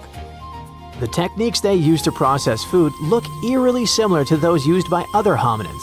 Not just Homo erectus, we're talking Homo floresiensis, Denisovans, and early Homo sapiens. That opens the door to the possibility that these groups didn't just exist side by side. They might have interacted. Maybe they traded ideas and copied techniques. Or maybe they even interbred or shared territories. All this makes Southeast Asia look not like a series of isolated islands, but like a buzzing human ecosystem, a place where different human species crossed paths. And here's the heartbreaking part. Everything we know about this place, everything humans built, lost, and discovered there, is all underwater now. When the Ice Age ended, glaciers melted like forgotten ice cream cones on a hot sidewalk. Sea levels rose. Slowly, then quickly, rivers flooded, coastlines vanished, entire human landscapes disappeared beneath the waves. Sundaland drowned over thousands of years, and the people who lived there either adapted or moved to higher ground. Archaeologists now try to interpret what these people did, how they lived, and how many human species walked that land. Every time they pull together bone or artifact from the seabed, we get one step closer to rewriting everything we thought we knew about early human migration. And the new discovery could mean that Southeast Asia may have been just as important to human evolution as Africa, the Middle East, or Europe. Looks like Sundaland wasn't a side quest, but a real mixing zone, a place where humanity experimented, adapted, learned, and evolved. Unexpected finds like this one in Indonesia keep popping up around the world and surprising scientists. Farmers in China were hoping to scoop up bat droppings for natural fertilizers inside a narrow limestone cave. But instead, they spotted pieces of fossilized bone that looked suspiciously like parts of a human skull. This skull turned out to be ridiculously old, around 300,000 years old. Scientists eventually named the fossil Maba 1. The discovery happened way back in 1958, but ever since then, nobody could agree on which ancient human species this skull belonged to. During the late Middle Pleistocene, the world was basically a crowded highway of different ancient human species wandering around. Or just maybe, Maba 1 came from a species we've never met before. The big issue was that researchers only found part of the skull, no jaw, no other bones. So it was like trying to solve a giant puzzle with half the pieces missing. For ages, scientists guessed it might be Neanderthal. But now they've used micro-CT scanning, which is like an X-ray superpower that lets you peek inside fossils without breaking them. That's when they noticed weird tube-like structures connecting parts of the brain case, something Neanderthals basically never had. The inside shape of the skull looked way more like Homo erectus, a much older human species. But even that wasn't a perfect match. The skull's size and shape were closer to modern humans and Neanderthals, and it showed traits Homo erectus usually didn't have. For example, it had a shorter forehead area and a thickened bregma, the meeting point between two skull bones. Maba 1 also had a strange dent on the forehead, almost like a bruise frozen in time. Whatever caused it, maybe a fall, maybe anemia, it happened while the person was alive. But there was no sign of infection, so that individual probably healed and kept living after whatever hit them. So Maba 1 doesn't match any known species perfectly, but it shares features with several and has a similar mystery fossil vibe as others found across Africa. In 1976, a famous paleontologist and her team found another human-like skull in Tanzania. That skull had features that looked surprisingly similar to Homo sapiens, even though it was unbelievably old. Scientists think it may be one of the earliest examples of our species ever discovered. That means this skull could help solve one of science's biggest questions. When exactly did Homo sapiens first show up? The sediment layer where that skull was found goes all the way back to the Middle Pleistocene. That's way earlier than what old textbooks used to claim about when modern humans appeared. And then there's the skull that turned up in Zambia's Broken Hill ore mine. Miners literally stumbled on it, plus a few other bones, completely by accident. Scientists started calling it Rhodesian Man, and at first, everyone thought it might be the big missing link between Homo erectus and Homo sapiens. But with newer research tools and better dating methods, they discovered it's around 299,000 years old and probably belonged to someone from the species Homo heidelbergensis. Every new fossil acts like a missing puzzle piece on the giant chaotic story of human evolution. Each one helps scientists connect species that once seemed unrelated, redraw family trees, and rewrite chapters of our past we didn't even know were wrong. Archaeologists just found the remains of a lost city from thousands of years ago, hiding in southeastern Europe. They were sure that it was nothing more than an old defense outpost, but new digs are changing that big time. They now believe the site might actually be the lost capital of an ancient kingdom of Lynkestis that has to do with Alexander the Great, the man who changed history. The ruins are near a small village called Cernobuki in North Macedonia. You can find mentions of them from 1966, but nobody really dug into them until about 15 years ago. At first, they found just a few ruins and thought it was a guard post used to spot Romans coming from the west.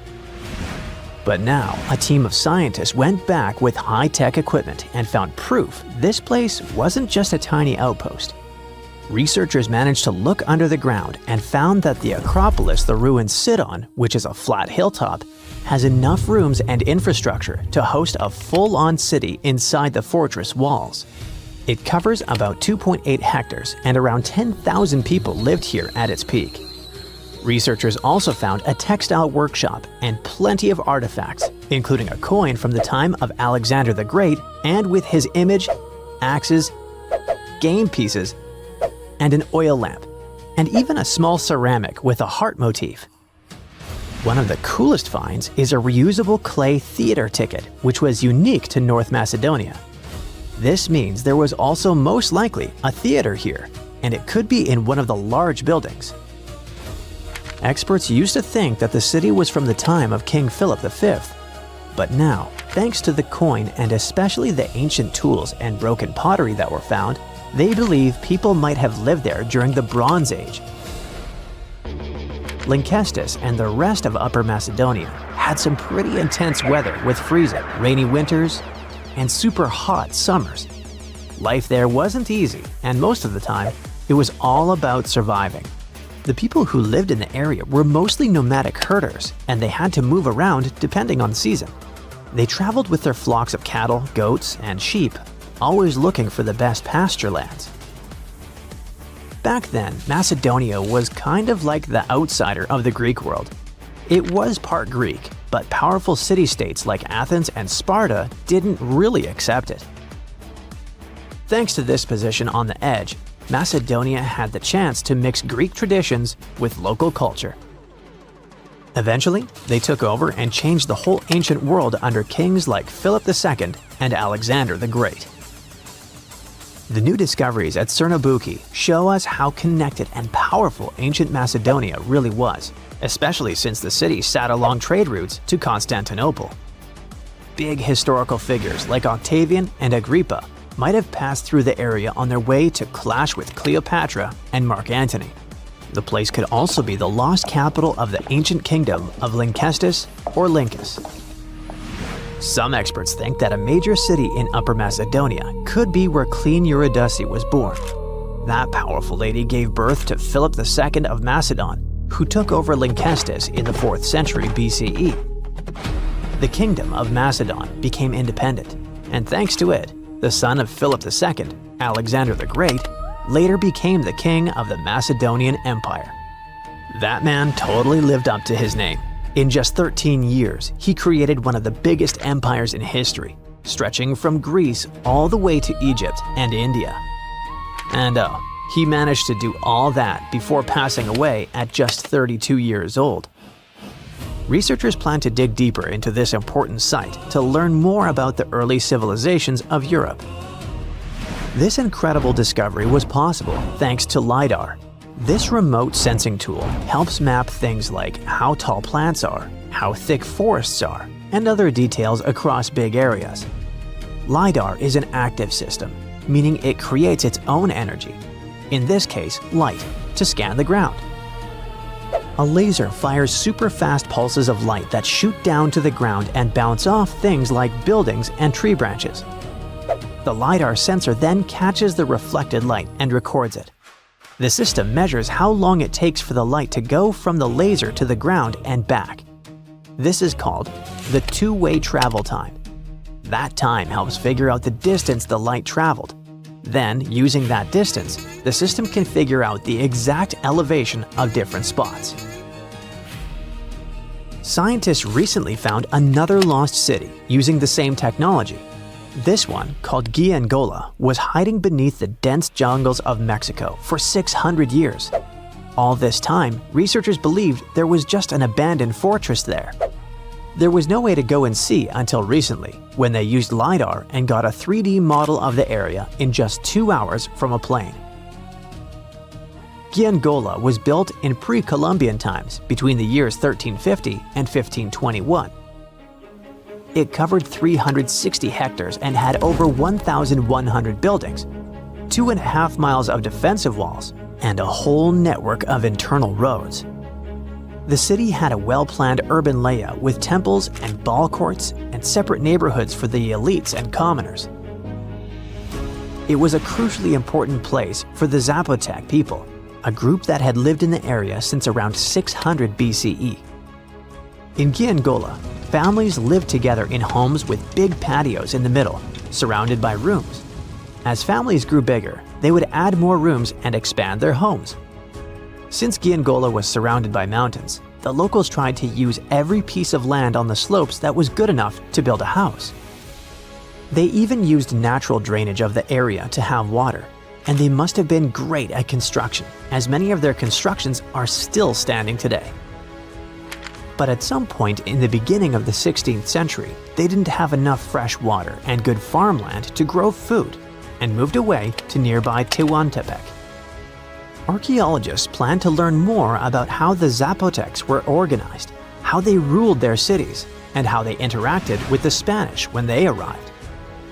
They plan to study all 1,170 buildings found in the LiDAR scan, and it'll take a few years.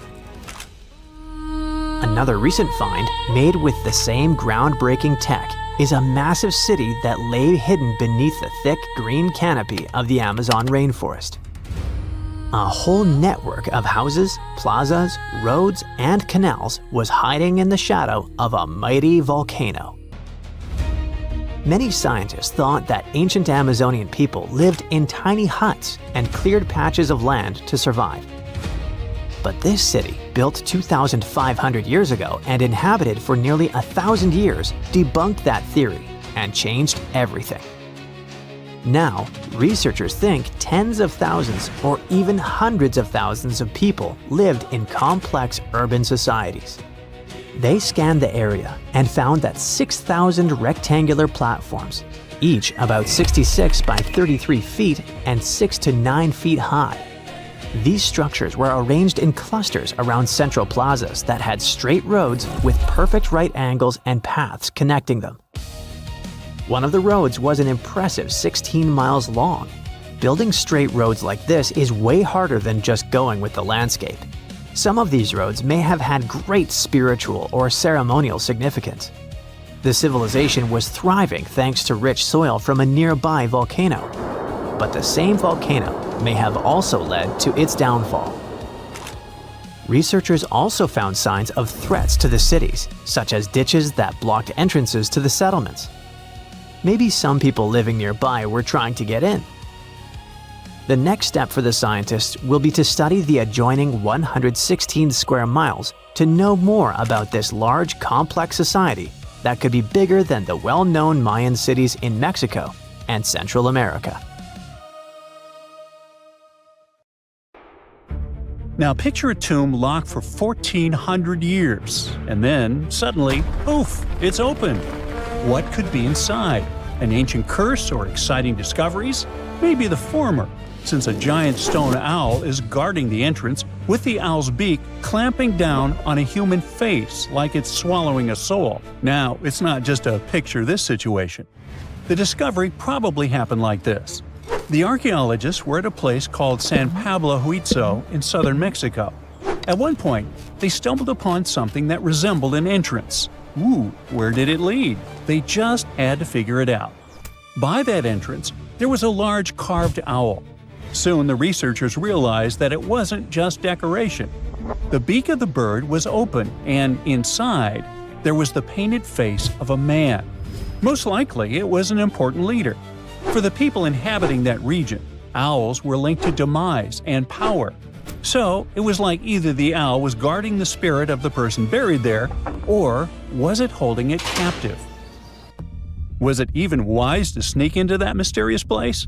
Well, the scientists' thirst for answers was more powerful than any fear. So they entered and found themselves inside a tomb.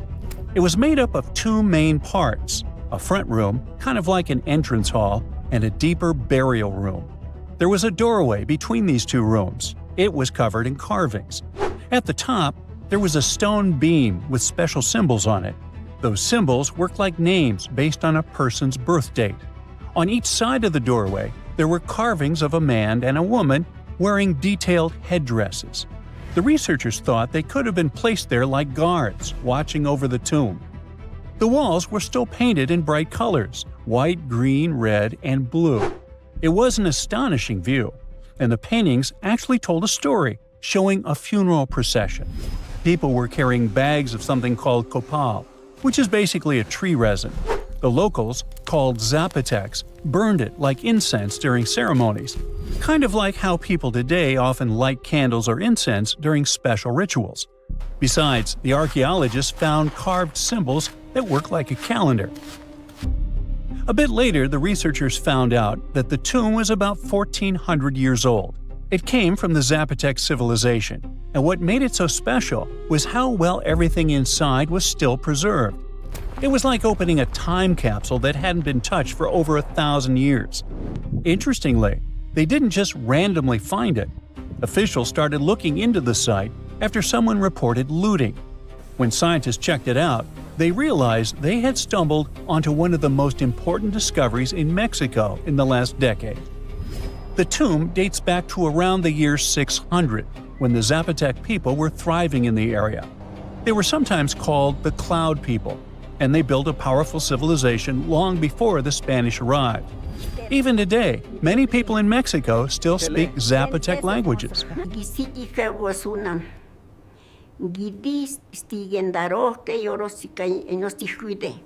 Right now, experts from the National Institute of Anthropology and History are working carefully to protect the tomb and study everything inside. They're looking at things like pottery, symbols, and even a few human bones they found there. One of the most exciting things about this discovery was that many other Zapotec tombs found in the region had already been looted before archaeologists got to them. That means we lost a lot of history. Luckily, this tomb was miraculously mostly intact. Now scientists are focusing on protecting the tomb. They're carefully controlling the air and humidity inside because even small changes can damage it, documenting the artwork, and studying the carvings and symbols. But ancient tombs aren't always hidden deep underground, like in adventure movies. Sometimes you can find them right under a busy city. In 2023, archaeologists made a bizarre discovery on the edge of Chapultepec Park in Mexico City. They found a group of graves that are about 3,500 years old, older than most ancient pyramids in Mexico. There were 10 tombs shaped a bit like upside-down bottles or bells, wide at the bottom and narrower at the top.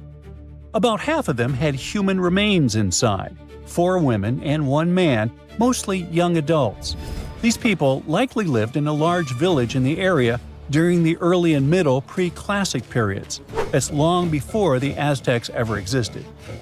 One of the archaeologists explained that people had been living in that whole area before a volcano had changed everything. That volcano is the Chitla volcano, and when it erupted, it basically buried parts of the landscape under lava. Because of that, the ground where those tombs were stayed sealed and untouched for over 3,000 years. The Chitla volcano is what's called an ash cone volcano. Basically, it looks like a classic volcano shape anyone would draw, round at the bottom and rising into a cone. It's about 1,000 feet tall with pretty steep sides, like walking up a hill that tilts about 30 to 40 degrees, which is definitely not an easy climb. Scientists believe Chitla erupted sometime between 245 and 315 CE, based on radiocarbon dating. When it blew, it wasn't a small event. It completely changed the landscape. Lava spread out and formed what we now call the Pedregal de San Angel lava fields, covering a huge area south of modern-day Mexico City. Imagine a thick, slow-moving wave of molten rock turning everything in its path into solid stone. One of the biggest victims of this eruption was Cuicuilco, which was once a major and advanced city in Mesoamerica. The lava literally buried it, freezing it in time under layers of rock. After that, the people who lived there had to leave and spread out to other regions. On the bright side, this movement of people, kind of like a forced migration, helped spread their culture across central Mexico. It may even have influenced the development of nearby cities, like Teotihuacan. Sometime later, it became one of the most powerful urban centers in the region. But this story has a twist. Not all scientists agree on the timing. Some think that a series of big eruptions and the destruction of Cuicuilco might have actually started earlier, around the 1st century BCE. So, depending on which history you look at, this disaster either happened a bit later in Roman times or even earlier, back when ancient civilizations in Mexico were still developing. Either way, it was a catastrophic event that reshaped both the land and the lives of the people living there. But let's get back to the tombs. They aren't huge. Most are about 3 to 6.5 feet wide and up to 5 feet tall. Picture something about the size of a small closet or a big storage bin you could crouch inside. Archaeologists call them bell tombs because of that rounded bottle-like shape. This style isn't unique to just one place. We've found similar tombs across different parts of Mexico. It means people must have shared their ideas, like trends spreading between regions today. Another curious thing is that this wasn't a one-time burial site. The team found later burials too, which means people kept coming back to that spot for generations. It was a place that remained important to a community for hundreds of years. Inside the tombs, archaeologists found offerings buried with those who had passed away. There were tools made from deer antlers, a cup, and small female figurines. They were probably personal items or symbolic gifts, similar to how people today might leave flowers or meaningful objects at a grave. All those items have been moved to the National Museum of History for careful study. Experts use them to figure out more about how those people lived. Luckily, this isn't the only discovery in the area. Construction work around Chapultepec Park has been turning up all kinds of history lately. In fact, not long before this, archaeologists even found a 16th century cemetery from less than 100 years after the fall of the Aztec Empire after the Spanish conquest. When you think of super pricey colors, gold, silver, and purple probably come to mind. But back in Pompeii, blue was the real showstopper. Known as Egyptian blue and later renamed Pompeian blue, this color was total luxury, glamorously coating walls in ancient Egypt as far back as 2500 BCE. And in Pompeii, the demand was so high that blue could cost more than even the ridiculously expensive purple. Finding a blue artifact from Pompeii is not easy, let alone a whole room. But in May 2024, archaeologists finally uncovered a completely blue room filled with murals, featuring female figures and symbols of the four seasons. Oh wow, this is the blue room? This gem was actually discovered ages ago during the Bourbon era, but it took until recently to finish a full excavation. The blue room isn't huge, about 86 square feet, but don't forget that vibrant blue is rare for Pompeian frescoes, usually saved for the fanciest spots. Experts think this room may have been a sanctuary for rituals or sacred stuff. Among the finds were bronze jugs, lamps, and 15 hefty amphorae. Amphorae were the Tupperware of ancient Rome, perfect for transporting liquids like olive oil, beverages, or garum, an infamous fermented fish sauce that Romans couldn't get enough of. Their tapered design meant they had to either stand on a rack or be buried in the ground, but that shape made shipping them really efficient. Also, the archaeologists found there were building materials for renovations and a ridiculous number of empty oyster shells. While you might think this room hosted some fancy shindigs with oysters and gallons of beverages in those amphoras, in reality, the shells weren't even leftovers from a posh dinner party. Instead, experts believe they were ground up to mix with plaster and mortar. The next find was unearthed around 2 decades ago, but the scientists only realized it in 2024. They had dug up the oldest cheese ever, clocking in at a whopping 3,600 years. The previous record holder was only 3,200 years old, found in an Egyptian tomb of some big shot named Tookmes. When they discovered that younger cheese, they found broken jars with this solid, whitish mass inside. It took some serious sleuthing to confirm it was cheese and not some ancient science experiment gone wrong. But let's go back to this 3,600-year-old cheese. It wasn't just sitting around like any old lump. It was actually a fashion statement. It was found in the tomb with the mummy of a young woman from northwestern China. She had the cheese hanging around her neck like some sort of dairy bling. Now let's talk taste. When experts were asked if they'd try the cheese, their answer was a swift no way. So basically, nobody's diving in to find out if it's pungent or not. But thanks to some fancy tech, they can analyze flavors. But even if they had dared to try, I bet it's nothing to write home about since it's as hard as rock now.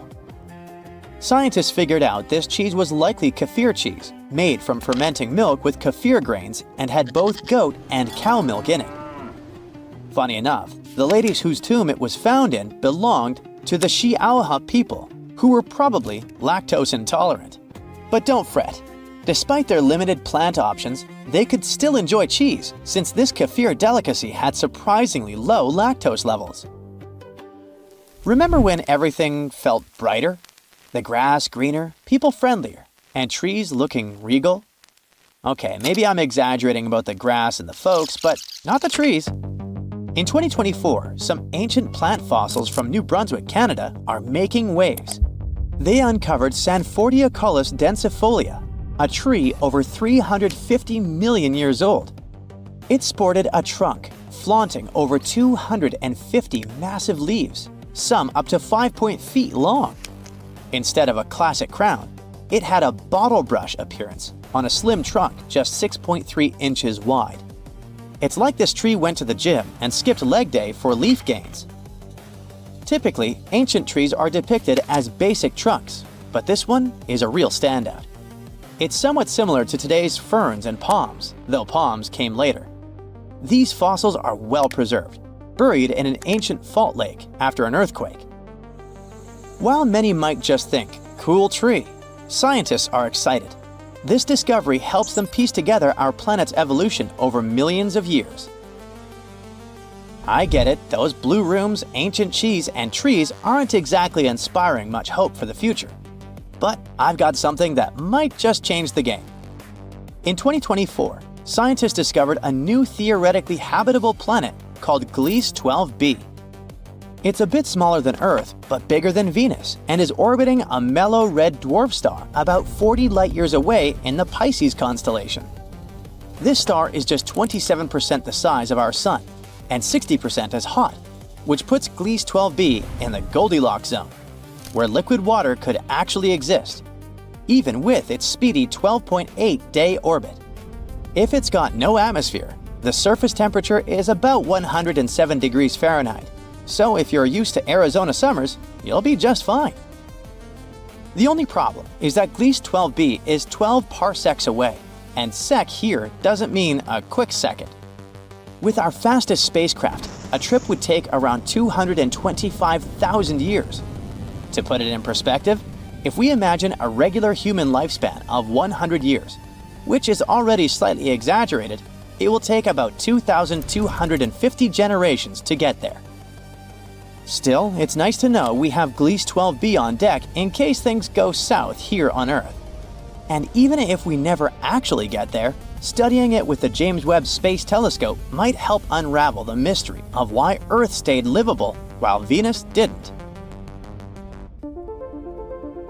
Archaeologists in Egypt have made an exciting discovery. They found the upper half of a huge statue of Ramses II. This 12.5-foot limestone piece was uncovered in Hermopolis, now Ashmunain, and it lines up perfectly with the lower part found in 1930. It took almost 100 years to finish the puzzle. The statue shows Ramses seated, wearing a crown and a headdress with a cobra, symbolizing his rule over both Upper and Lower Egypt.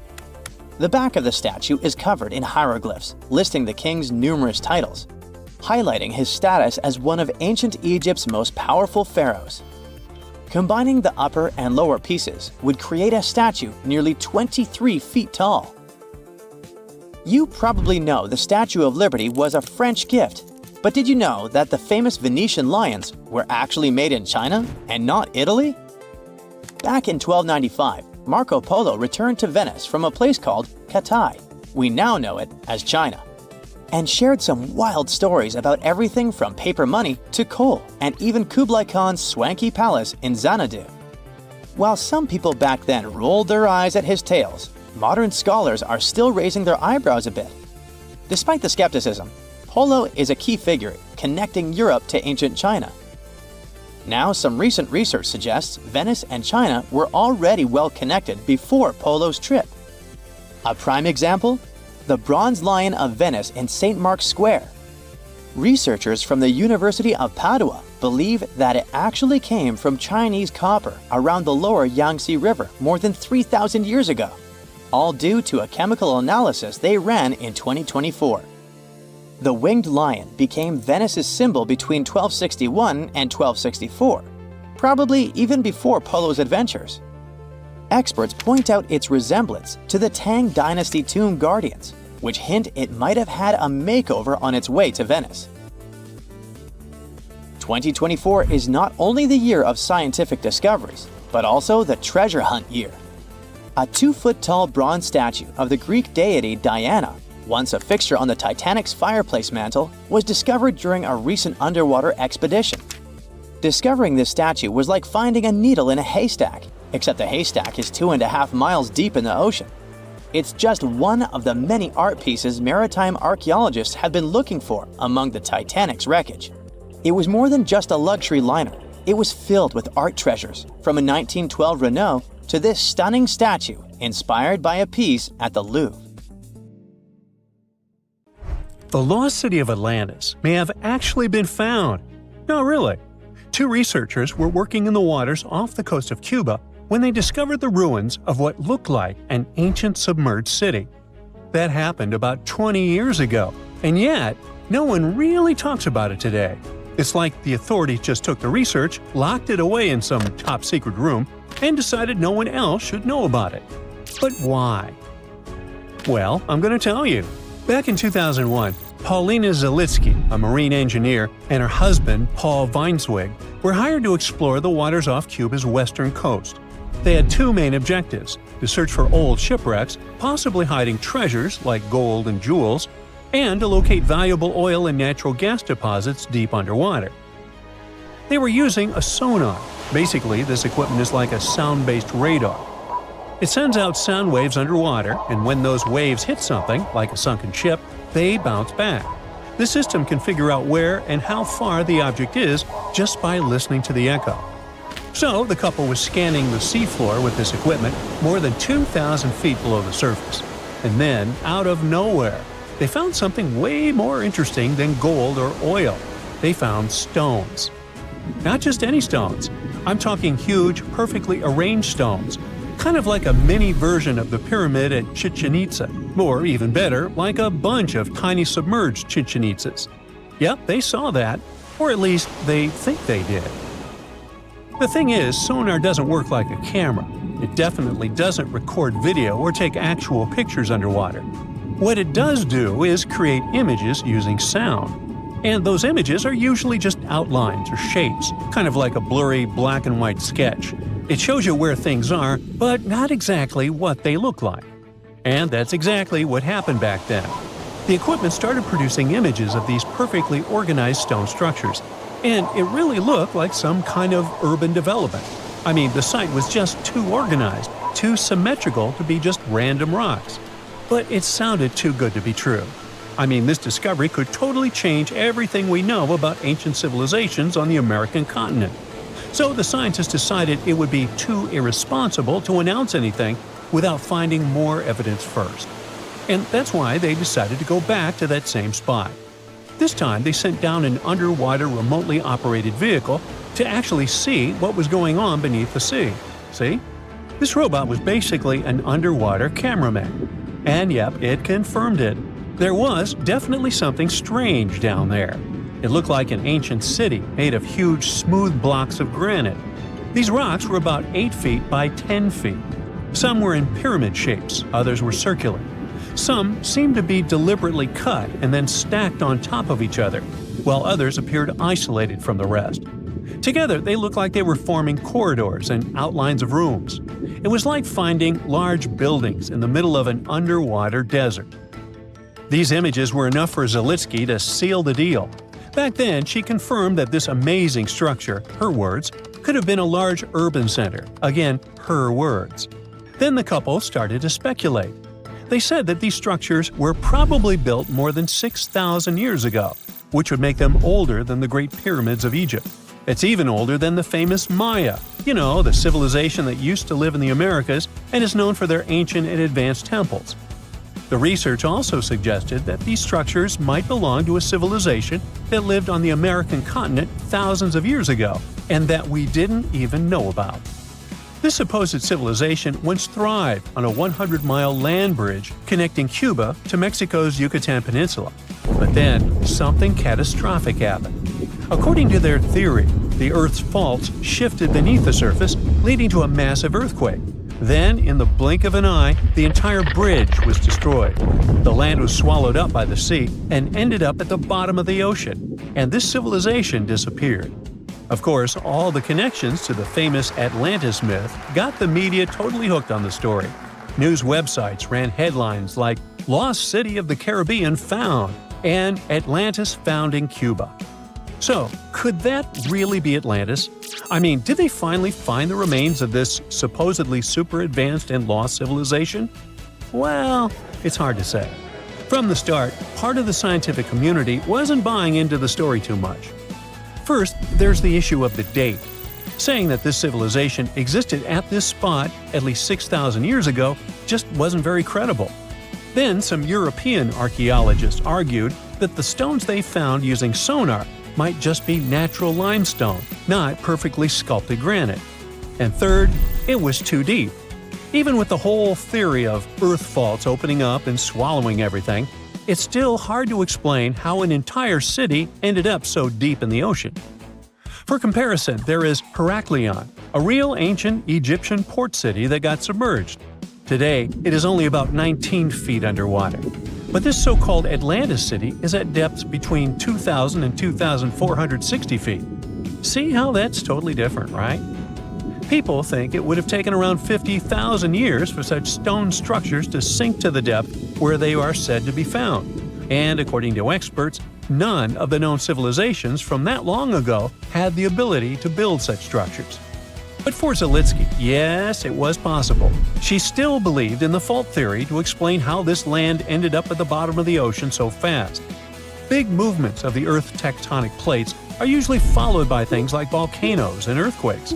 So, according to her, it's a powerful event, and the island sinking could have happened really quickly.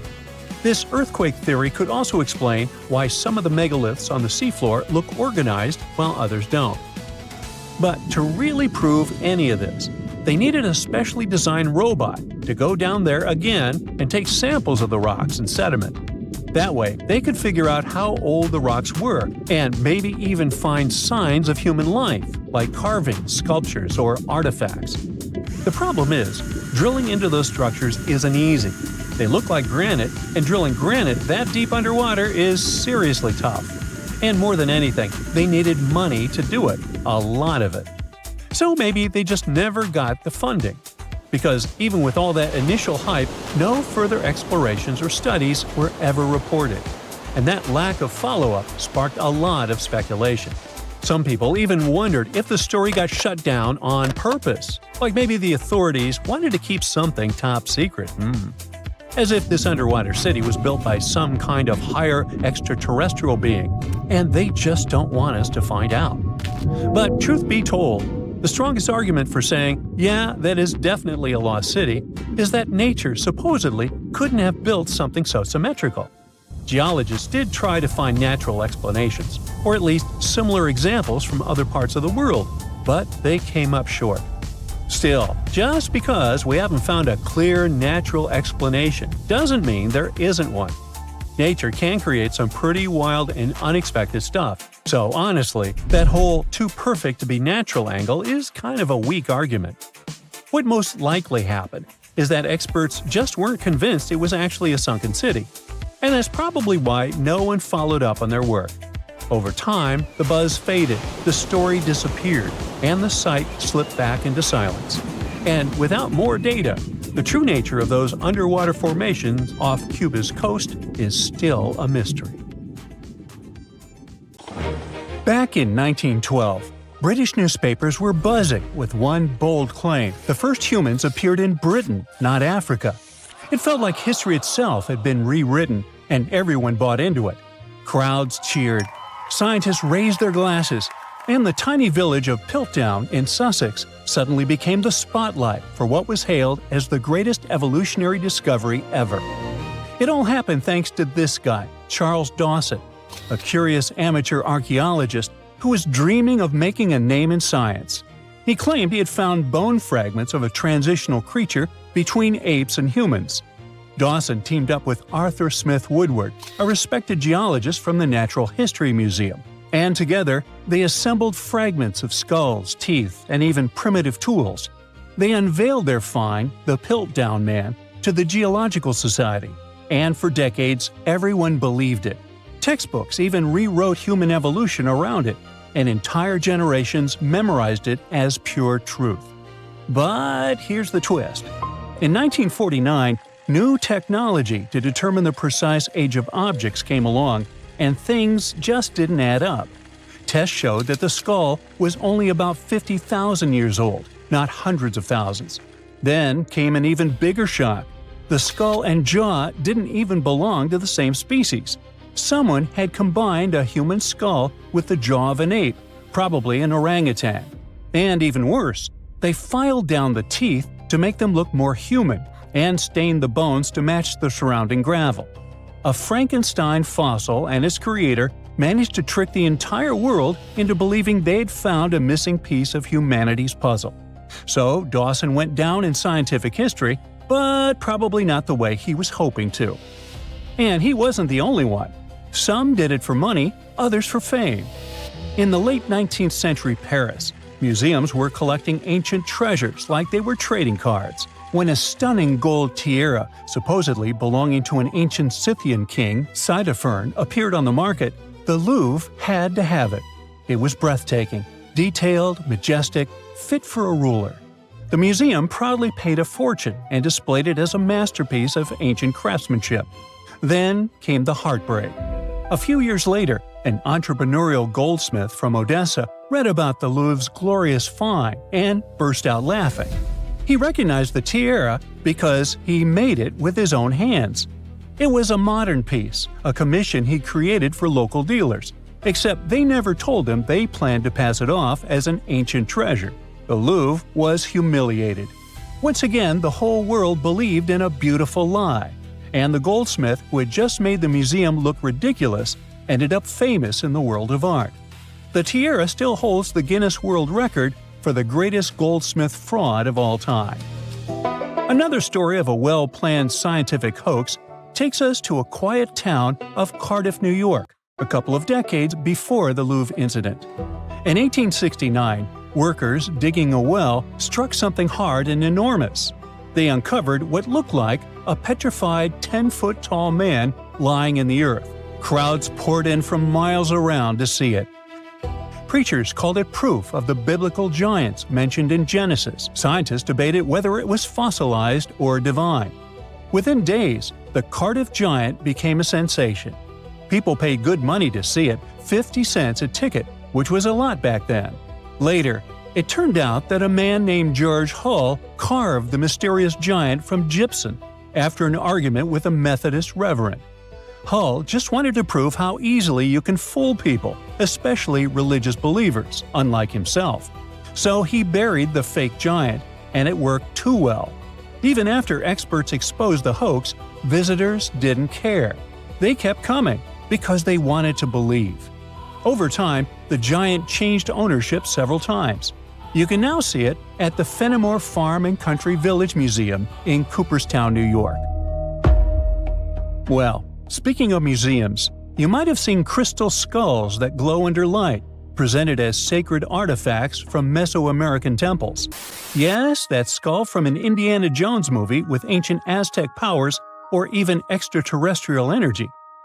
So, museums displayed such skulls proudly until scientists at the British Museum and the Smithsonian decided to give them a closer look, and what they found shattered the myth. They found that the skulls were made with modern rotary tools and abrasives that ancient carvers didn't have. In other words, someone in the 1800s or 1900s made them using modern machinery and fooled the world. They weren't messages from deities or some advanced creatures from space, just very fancy paperweights that tricked so many people into believing in some ancient superpowers. Well, let's jump several decades closer to the present day, shall we? In the 1960s, Yale University revealed what looked like a discovery that could rewrite world history: a 15th century map showing North America labeled Vinland. It meant Vikings had mapped America long before Columbus. The headlines were sensational. The idea was romantic. Explorers crossing icy seas century before Europe even knew America existed. But something just didn't add up. The parchment was generally medieval, but the ink wasn't. Decades of testing revealed it contained titanium dioxide, a pigment invented in the 20th century. In 2021, Yale confirmed it. The Vinland map was a modern forgery, drawn over old parchment to make it look ancient. It wasn't proof of Viking genius, but rather of human cleverness on one side and the tendency to be easily persuaded on the other. And when we speak of persuasion, you don't have to try too hard when a really trustworthy source like National Geographic shares something, right? Well, in 1999, it presented what it thought was the ultimate discovery – a fossil that bridged the gap between dinosaurs and birds. It was called Archaeoraptor, and it was going to change everything we knew about evolution. The fossil came from China, and on first glance, it was perfect. A dinosaur tail, bird-like wings, and bones that seemed to tell the story of flight's evolution. But soon, paleontologists started whispering. The bones didn't quite line up. CT scans revealed the ugly truth. It was literally glued together from parts of different species. A dinosaur tail from one fossil, a bird body from another. Someone had Frankensteined the fossils to make a more valuable specimen. The embarrassment hit hard, especially for National Geographic, which had built an entire story around a fake the world liked to believe. Now, if you think scientific hoaxes are all in the past because of all the 20th century high-tech, here's a surprise for you. In 2020, the Museum of the Bible in Washington, D.C. made a stunning confession. All 16 fragments of its prized Dead Sea Scroll collection were modern forgeries. They'd spent millions acquiring what they thought were sacred 2,000-year-old texts, only to learn they were made of ancient leather painted with modern ink. The forgery was so advanced that even experts were fooled at first. But after detailed forensic tests, it became clear the holy relics were anything but holy. It wasn't just about money, it was about faith. Thousands of visitors had stood in front of those glass cases, feeling awe, reverence, and connection, only to learn it was a show built on lies. And finally, it's time for one of the eeriest hoaxes of all. In 2000, a mummy surfaced in Pakistan, claiming to be a 26-year-old Persian princess, the daughter of Xerxes. They found her in a gilded sarcophagus, wrapped in golden robes. Her face was eerily well preserved. Archaeologists were stunned, but something about her looked wrong. CT scans, linguistic analysis, and radiocarbon dating revealed the horrifying truth. The mummy wasn't ancient at all. She was a modern woman, and someone likely took her life and then mummified her to sell as a fake relic. Well, yikes. The story went from exciting to tragic overnight and broke many hearts. What was supposed to be a royal miracle turned out to be a human crime and yet another lie. All these stories have one thing in common: hope. People want to believe. They want to touch the past, to find proof that connects them to something bigger. Whether it's scientists looking for the missing link, museums wanting fame, or believers searching for signs of faith, we all crave wonder. History is full of tricksters, and sometimes the best stories come from the fakes that fooled us all. Recently, scientists made an astonishing discovery that might solve Stonehenge's mystery. They found something hidden deep within the DNA of Stonehenge's sarsen rocks, the huge monolithic ones, and it might reveal why our Neolithic ancestors designed and built this thing in the first place. Over the years, scientists have been scratching their heads trying to figure out where the huge sarsen rocks came from. For years, they believed they came from a quarry just 15 miles away from the site, known as Marlborough Downs. At this site, they found similar minerals to the ones that make up the sarsen rocks. But it turned out there was more to this story than they thought. The understanding of how Stonehenge was built is always changing. Scientists need to really travel back in time to uncover its mysteries. Where did the rocks come from? How were they carried? Why was the site built? You see, the Stonehenge site, located at Salisbury Plain in England, is made up of two main types of stone. There are the super heavy sarsens and the lighter and smaller bluestones. The sarsens each weigh about 25 tons. That's as much as 3 African elephants stacked together. The heaviest sarsen stone, called the heel stone, weighs 30 tons all by itself. Together, the Sarsens make that iconic outer ring circle. Inside that circle, that's where you'll find the blue stones. The naming might seem a bit misleading since they're not really blue. They have a bluish tinge to them when they are freshly broken, hence the name. These smaller rocks probably came from the Preseli Hills in southwest Wales, which is about 150 miles away from Stonehenge. They're a bit lighter than the Sarsens, but still pretty heavy. The altar stone, which is classified as a blue stone, is the heaviest one, weighing around 6 tons. Its original location still isn't known for sure. To figure out where a rock came from, scientists first have to study their composition. This is like checking the rock's DNA. Then they cross-reference the structure of the rock with minerals in the soil to see if it's a match. Most of the Sarsens we see around southern England are actually made of a type of sandstone known as silcrete. Think of silcrete as sand that's been hardened by underground water processes over millions of years. This process mostly happened during a period called the Paleogene, about 65 to 23 million years ago. These Sarsen rocks didn't form in one big slab, but in patches, like nature leaving little rock gardens all over the place. Scientists reason the Sarsens spread out randomly, forming in isolated pockets. Over time, many were buried under layers of clay and chalk, which helped preserve them. When ancient builders were on the lookout for materials, these Sarsens must have looked perfect for something impressive like Stonehenge.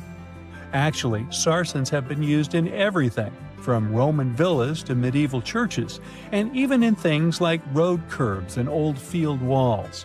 One could say these rocks were the it material for ancient builders, and continue to be popular even into more modern times. This fact made scientists start wondering that maybe not all Sarsen stones that were used to build Stonehenge came from the same place. They've identified Sarsen sites all over the UK, in places such as Oxfordshire and Kent. After hundreds of years of studying the Sarsens, geologists finally had the right type of technology to determine the origin of the stones. Now, I wish I could tell you that it was some undisclosed location very far away from the site. But, as it turned out, the Sarsens were originally from Westwoods, the forest near Stonehenge. A new factor came into play when excavations uncovered empty stone holes, showing that at least 6 blue stone pillars were removed from a Preseli Hills site called Wan Main in prehistory. They had a stone circle over there, and it's believed that some of Stonehenge's rocks were recycled rocks from this more ancient circle. If this is true, it might be that Stonehenge is part of a much larger landscape of ancient sites. If this is the case, then Stonehenge is just the cherry on top of a much larger scale project.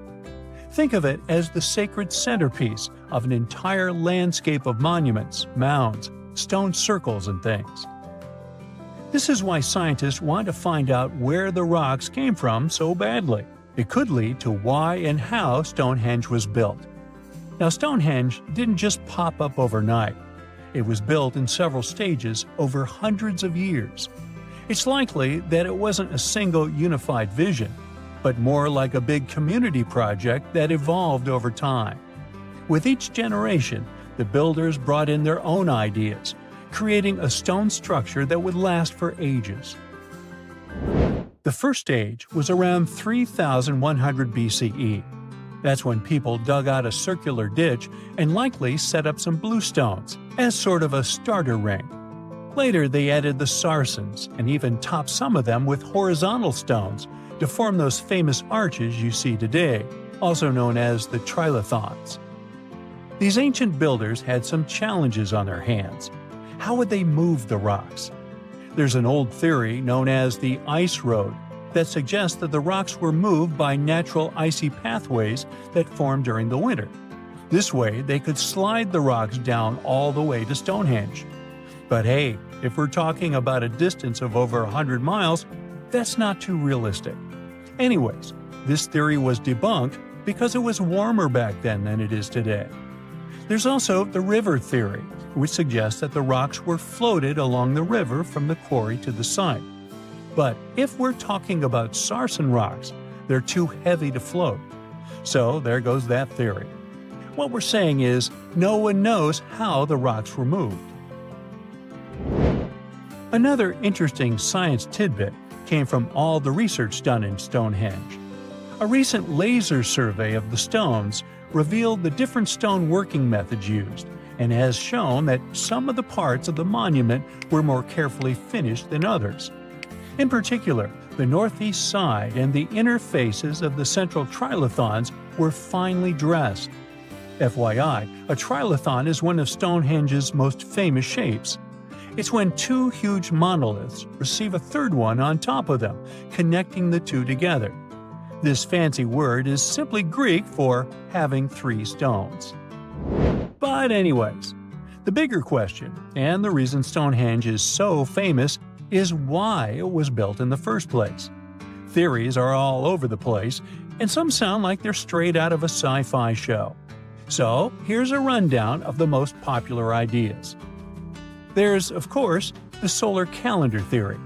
This one supposes that the stones are aligned with the movements of the sun, especially during the summer and winter solstices. During the summer solstice, the sun rises to the left of the heel stone, that's the lone stone outside the main circle, lighting up the entire monument. Some say it's the ancient version of a calendar, marking the year's longest and shortest days. Some archaeologists think Stonehenge might have been an ancient healing center. Pieces of bluestone have been found chipped away, possibly by people who believed they had healing powers. The theory goes that people traveled from all over to come to Stonehenge in hopes of a cure for whatever was ailing them. There's also some speculation that Stonehenge was the place to be. Think of it as an ancient gathering spot. Some evidence suggests that communities from distant areas traveled to Stonehenge for gatherings, feasts, and ceremonies. Studies of bones found near the site show they came from all over Britain, making it a sort of prehistoric meetup location. Archaeologists recently found something fascinating from a forgotten Maya kingdom, a tomb hidden in a collapsing pyramid. Inside, there was a king buried for 1,700 years, a jade mask that looks almost human, but not quite. And all this thanks to the looters who missed it by just 6 feet. They stumbled upon it in 2022 in the dense jungles near the border of Guatemala, Mexico, and Belize. In Mayan times, this little place used to be called Xochitlam. It's a lost city, half swallowed by jungle. This place meant pretty much nothing compared to other big Mayan cities, like Tikal or Teotihuacan, or so we thought. The team found a tomb of a Mayan ruler. The artifacts, the names of kings, all this revealed that Xochitlam wasn't just some tiny village. It was a pretty important place for that culture. And what they found inside that tomb may rival the treasures of any Maya metropolis. The tomb's ceiling had collapsed long ago, but the offerings were still inside and remained intact even after centuries. They recovered over 16 spondylus shells. These things were used by the ancient elite for power and rituals. That meant that whoever the tomb was related to, it was someone wealthy, of high status, who got themselves a ceremonial burial. Archaeologists also found carved femur bones. They were etched with hieroglyphs and names. Maya literally wrote their history in human remains. Researchers want to dive super deep and get a DNA analysis on the bones. Maybe that will help uncover familial ties, origins, or health problems these people might have faced. And most important of all, the mosaic jade mask. It was pieced together from luminous green tiles into an expression that feels almost human, almost alive. A lot of people were joking that it's just like Jim Carrey's mask in the famous movie. But it wasn't a magical artifact. That was the face of a forgotten Maya king, staring out at us after 1,700 years of silence. His name was etched into the femur bones, Itzam Kokaj Balam. Historians think this might be the ruler who reigned around 350 BCE. Unfortunately, this period is super underdocumented. We barely know anything about those times, but it looks like he was pretty important to the locals. One of the bones even showed a carved figure holding a deity's severed head. The deity's head looks exactly like the jade mask. Perhaps this was supposed to be the king himself, defeating some mythological villain. Other inscriptions mention the king's father and grandfather. That links Xochitlam to the mighty Maya capitals we mentioned, Tikal and Teotihuacan. Tikal was once the beating heart of the Maya world. It was a fascinating megapolis. A city rose from the Guatemalan lowlands with towering step pyramids that scraped the sky. That place was home to tens of thousands of people. It was also a hub of art, astronomy, and culture. The rulers were worshipped almost as living deities. Their deeds were carved into stelae that still stand amid the howler monkeys. Teotihuacan was located even further north. Now that was a mystery of another kind. It wasn't really Mayan, but rather Central Mexican. But still, that was a true metropolis, one of the largest cities in the world during its time. It was most famous for its Avenue of the Dead and colossal structures like the Pyramid of the Sun. It was a rich cultural center that had a worldwide influence. For centuries, both Tikal and Teotihuacan seemed to have completely different cultures. Tikal was a flourishing city-state where people loved reading, astronomy, and beautiful architecture.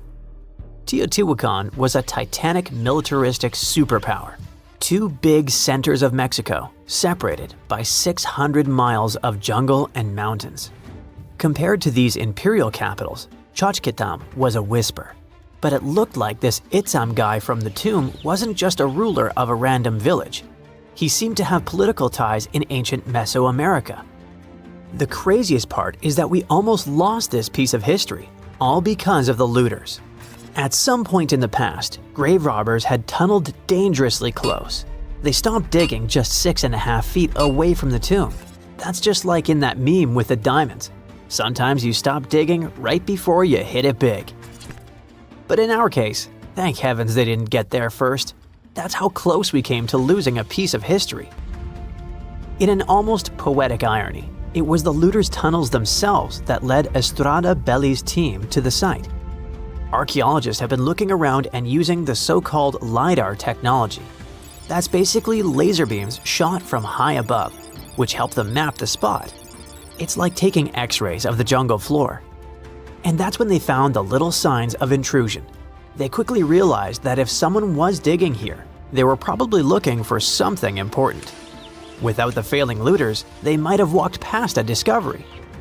In any case, archaeologists want to keep searching. They might even find more chambers buried inside the abandoned pyramid. We just keep finding mysterious things related to the Maya. Recently, buried deep within the ruins of Tikal, archaeologists found a house, and in that house, a limestone altar.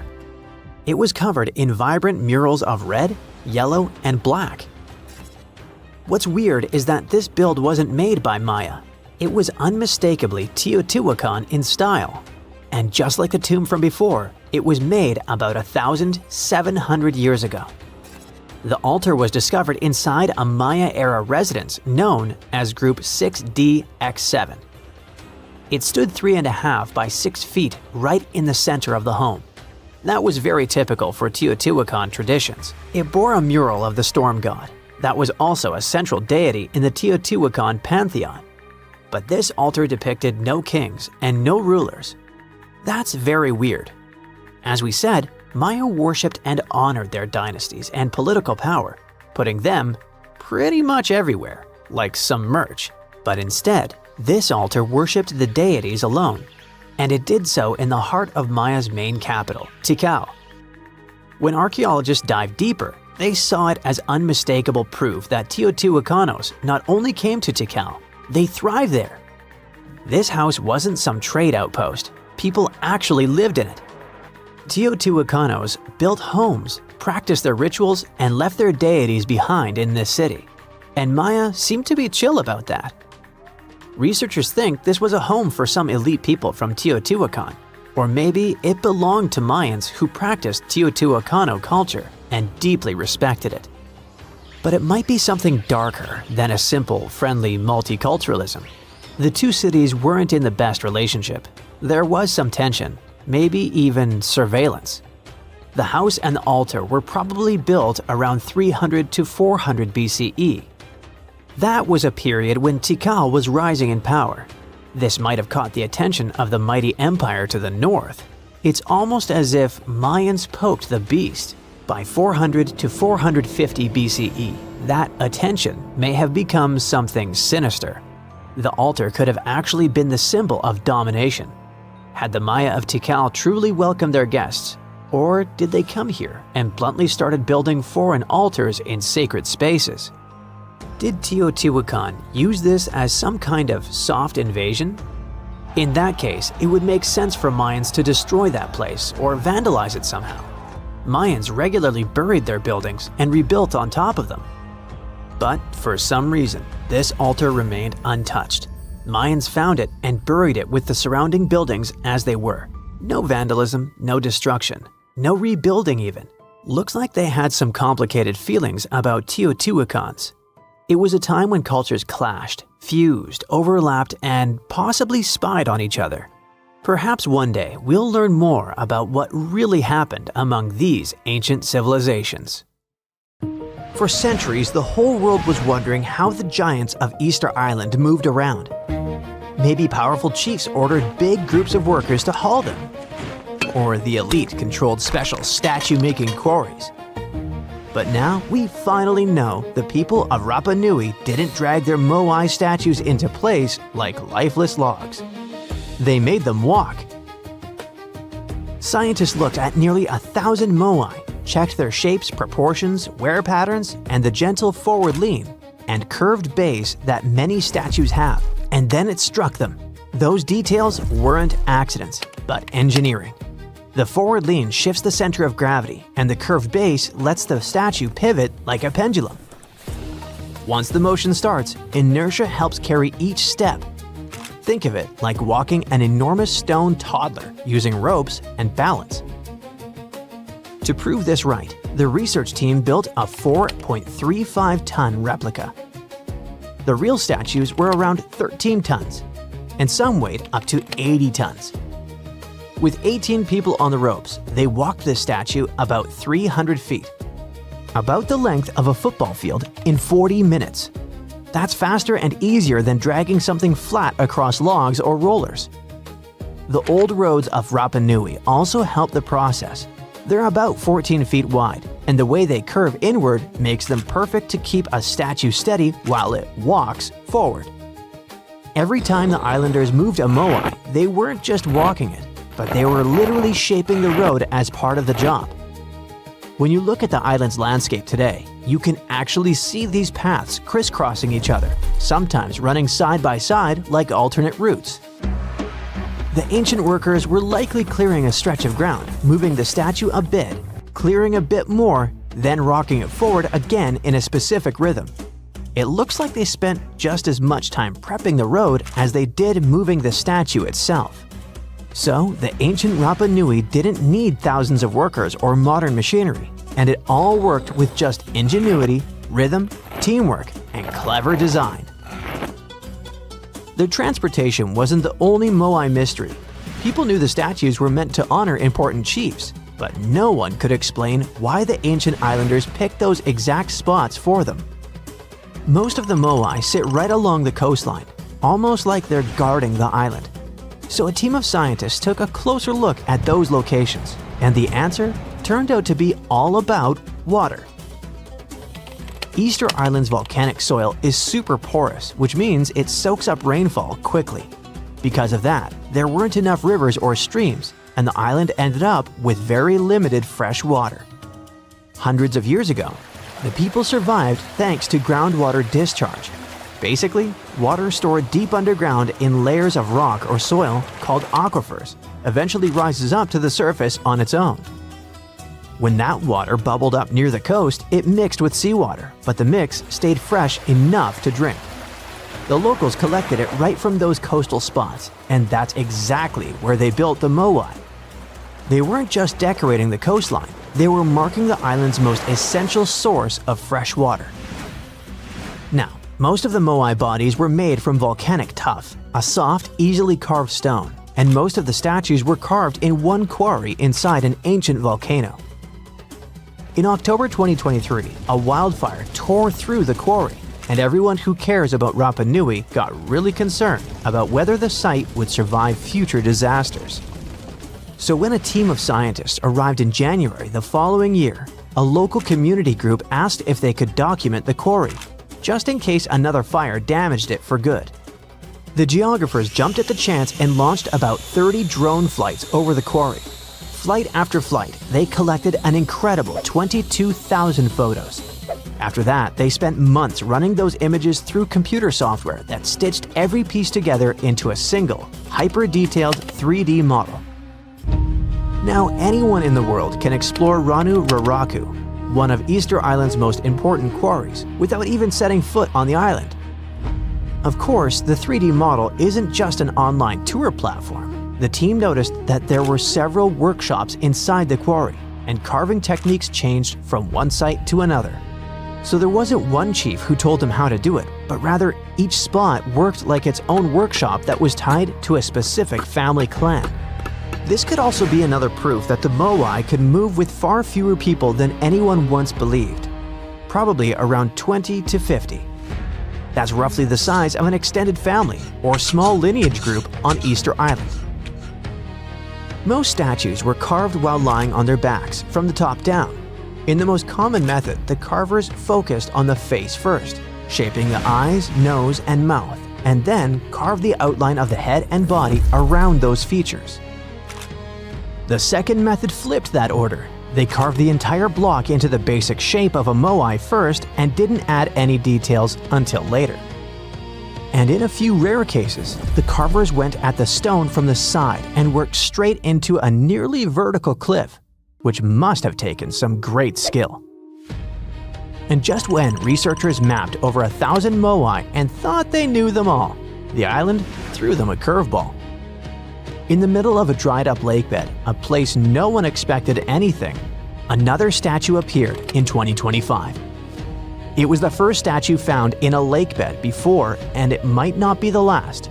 For at least 200 or 300 years, the laguna was almost 10 feet deep, so it would be impossible for humans to build or put a statue on the bottom. Scientists think the moai are over 500 years old. It's possible that the Rapa Nui people who built them probably brought the statue here when the lake was dry in the past. The new find turned out to be slightly over 5 feet tall, which is smaller than the other statues on the island. As the region continues to dry out, the lakebed has started revealing what it's been hiding for who knows how long. More statues could be tucked under those thick reeds that grew over the lake for centuries. Now that the water has receded, scientists might be able to use ground-sensing tools to detect what's buried beneath the surface. While researchers keep studying the statues and solving their mysteries, nature is playing against them. A new study shows that by 2080, seasonal waves could push far enough inland to hit some of Easter Island's massive moai statues. These stone giants have stood through everything: harsh sun, relentless wind, pounding rain, lichen slowly creeping across their surfaces, and even wildfires. But rising sea levels already threaten the island's coast, and the moai now face a danger bigger than anything they've endured before. Researchers built a super detailed digital model, a digital twin of a bay on the island's southeast coast. They ran a bunch of simulations to see how different sea level rise scenarios would change the way waves move through the bay. The results of these simulations showed that waves could start reaching the site's 15 moai by 2080, and then of the most recognizable and photographed statues on the island could end up flooded. This spot sits on a big ceremonial platform and draws more visitors than almost any other moai spot on Rapa Nui. And the danger doesn't stop there. Dozens of other important cultural features nearby are also in danger. Ancient dwellings, petroglyphs carved into stone, burial sites, old rock gardens. Basically, the entire physical memory of Rapa Nui's cultural history. If the island doesn't manage these risks, it could even lose its UNESCO World Heritage status. Now that researchers understand the threat more clearly, they want to use this knowledge to help protect the island. Scientists hope to collaborate closely with local communities to safeguard Rapa Nui's cultural heritage for future generations. Hey, you've heard of Stonehenge? Of course you have. Big rocks mysteriously mounted in circles on a plain in England by, somebody. But what if England's Stonehenge is only a replica of another monument, and its builders just crossed the Atlantic and copied what someone had already done elsewhere? Well, it turns out researchers found another Stonehenge underneath the waters of Lake Michigan. This lake is a hotspot for woo-woo unexplained things. A bunch of disappearances, plane crashes, and now this, an ancient underwater monument that looks strangely enough like Stonehenge. We couldn't help ourselves and needed to dive deep into this story. A ring of massive stones, arranged in a way that felt all too familiar. They saw two circles, an outer one and an inner one, sitting 40 feet below the surface. But this wasn't just a random pile of rocks. These stones had been placed there, purposefully, by human hands. And by doing some further research, they discovered that they were staring at a structure that's over 9,000 years old. Think about it. This Stonehenge beneath Lake Michigan predates the pyramids. It predates Stonehenge itself by about 4,000 years. All of this information was enough to startle scientists at Northwestern Michigan University. But that was before they found this out. One of the stones had a carving, a faint but clear petroglyph of a mastodon. Mastodons kind of look like the ancestors to our modern-day elephants, but they have been extinct on planet Earth since 10,000 years ago. So, whoever built this underwater Stonehenge needed to be alive at the same time these creatures roamed our planet. This discovery raised many questions among scientists. I mean, why on earth would they go through all this trouble to lay rocks at the bottom of a lake? Well, first things first. Scientists believe that Lake Michigan had much less water back then than it does now. Second, it could have something to do with ancestral practices of First Nation people. There's one theory from a professor of the University of Michigan. He suggested that the stones formed a kind of prehistoric hunting trap. He believes that early hunters used the circular formation as a drive lane to herd large animals like the mastodons from the rock carvings we were just talking about. Once they got these huge animals into a tighter circle, they could be more easily hunted. But not everyone's convinced by this theory. Some believe the circle probably had a deeper spiritual purpose. According to local Native American tribes, like the Anishinaabe, stones are more than just rocks. They're living beings. They hold spiritual energy and represent a connection to the earth and all living creatures. An elder from the Anishinaabe community even suggested that these stones are sacred, placed there by their ancestors to honor the land and its creatures. Scientists are trying to study the stone formation in depth, like about 40 feet. But that's the problem, actually. The fact that it's underwater makes it super difficult, since they don't have the best technology. Traditional archaeological tools don't work as well when everything is submerged, but promising new technologies like stereophotogrammetry, which literally means making 3D models of a site, are helping scientists study the stone circle more closely. Still, research is slow and expensive, so it's hard to know when this mystery will come to a close. As we said, Lake Michigan is a hot spot for unexplained phenomena. Its lakebed is filled with shipwrecks, such as the Thomas Hume, a sturdy American schooner. It also collects debris from airplanes that have suddenly gone missing while flying the area, such as Northwest Airlines Flight 2501 that disappeared in the 1950s. Some people even call the area the Lake Michigan Triangle, suggesting paranormal activities like what happens in the Bermuda Triangle might be going on. The lake spans over 22,000 square miles, which means it's almost 2/3 the size of the country of Ireland. In 2024, scientists were able to access another one of Lake Michigan's mysteries, the wreck of the Margaret A. Muir schooner. This 130-foot-long sailing ship sank over 130 years ago. The discovery was announced just recently by the Wisconsin Underwater Archaeological Association, the WUAA, whose team found the shipwreck sitting 50 feet below the surface just off the shores of Algoma, Wisconsin. Built in 1872, the Margaret A. Muir was a 3-masted schooner built to carry heavy cargo across the Great Lakes. Her final voyage started out as a routine trip. Loaded with bulk salt, the ship left Bay City, Michigan, heading for South Chicago, Illinois. But on September 30th, 1893, things took a bad turn. Just as the Muir approached the town of Annapolis, now known as Algoma, a sudden storm hit. The ship began taking on water fast. The captain of the boat ordered his crew to abandon ship, and thankfully, they all made it to shore safely. For more than a century, the wreck sat undisturbed on the lake bed, its location a mystery. But thanks to a combination of historical research and high-resolution sonar, WUAA searchers finally found her in May of last year. The wreck is remarkably well preserved, with parts of the deck and gear still visible. Well, just a few lakes over to the left, researchers uncovered another impressive thing. At the bottom of Lake Mendota, near Madison, Wisconsin, researchers found 11 ancient canoes. They believe the oldest of the canoes dates all the way back to 2500 BCE. Now, if you don't get why that's important, it's because you're thinking with today's head. If in a classic Midwest highway you see a bunch of pickups, then back in the ancient days you see only canoes. They were the main mode of transportation for indigenous cultures. They were used to fish in deep waters, trade goods, and travel long distances.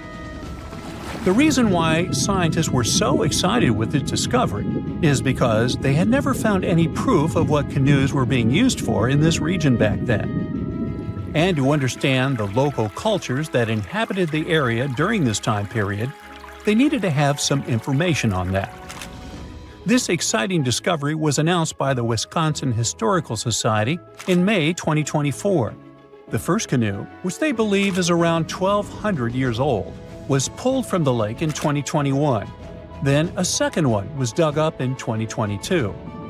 And now divers have found at least 11 more canoes along what would have been an ancient shoreline, long since submerged. One theory is that these canoes were intentionally sunk to keep them from freezing or warping in winter. It's possible people stored them in the same spot for generations. Or maybe this is just a small part of a much bigger settlement. Historians do believe there could be an ancient village hidden under the water of the lake.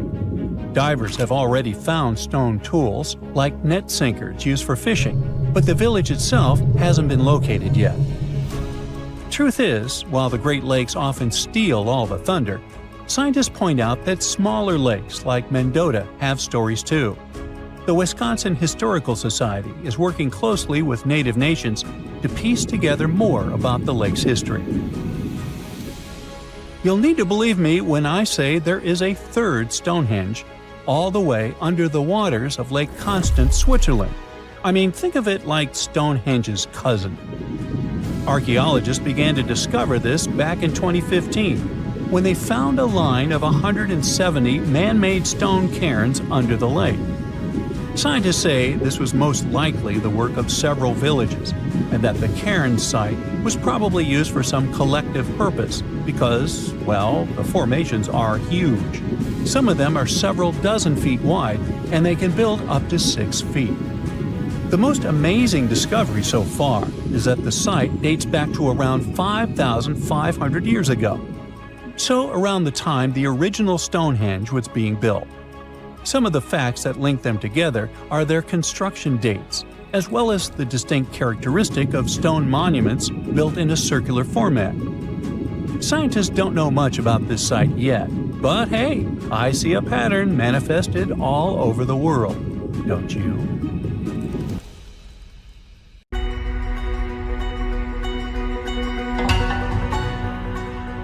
Take a look at these stones. They seem ordinary at first glance, just ancient slabs, ruins of some buildings. However, unlike many other archaeological finds, this one is among the most mysterious and unique. Here's why. These stones are the remains of a large temple complex called Puma Punku, located in Bolivia. Scientists aren't certain, but it's likely that Puma Punku was built by the Tiahuanaco Empire, which existed between 300 and 1000 CE, before the Inca Empire. There is no information suggesting that this civilization had advanced building technologies. Moreover, they might not have even had a writing system. Every stone was carved and polished with astonishing precision. They fit together perfectly, like pieces of a puzzle. The craft is so refined that not even a razor blade can pass between the stones. Quite impressive for people who lived around 1500 years ago. And these stones are heavy. The largest ones weighed around 130 tons. So, how did the builders transport such weight from one place to another? Scientists suggest that this civilization did not know about the invention of the wheel. So, how did they manage to build such a perfect engineering structure? Did Tiahuanaco have the knowledge and tools for stonework? Or did someone else build Puma Punku? There are several theories about this. Theory 1. There was some advanced civilization that came to South America, interacted with Tiahuanaco, built this engineering marvel, and then left. Theory 2. Some beings from another planet came to Earth, showed humans how to build perfect structures, and created Puma Punku. This theory is dubious. Another idea from this series suggests that Puma Punku was built by mythological creatures from the South American culture at that time. Theory 3, the most likely one. There is no mystery here. Tiahuanaco was indeed an advanced civilization with incredible building technologies. So, what do you think?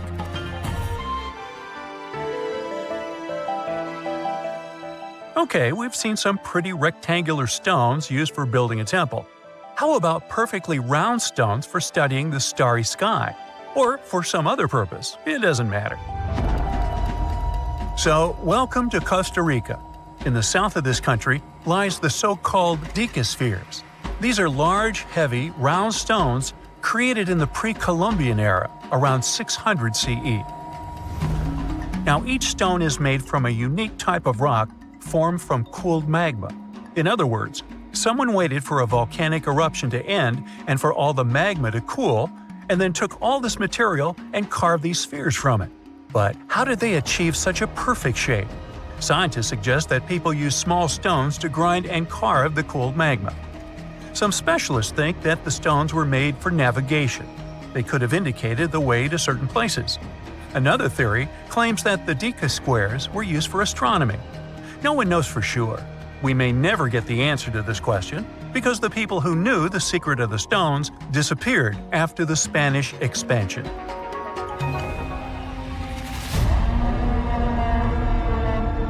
So, let's continue our journey. See these cobblestones? Archaeologists still don't know why they're arranged along a long stretch of desert crossing Jordan and Israel. These strange stones form a chain of lines 40 miles long and have been here since around 300 BCE. Because they were discovered by pilots during flights about 100 years ago, some call these stones kites. One of the more popular theories suggests that people placed these structures here to lure animals into a pit where they could be caught.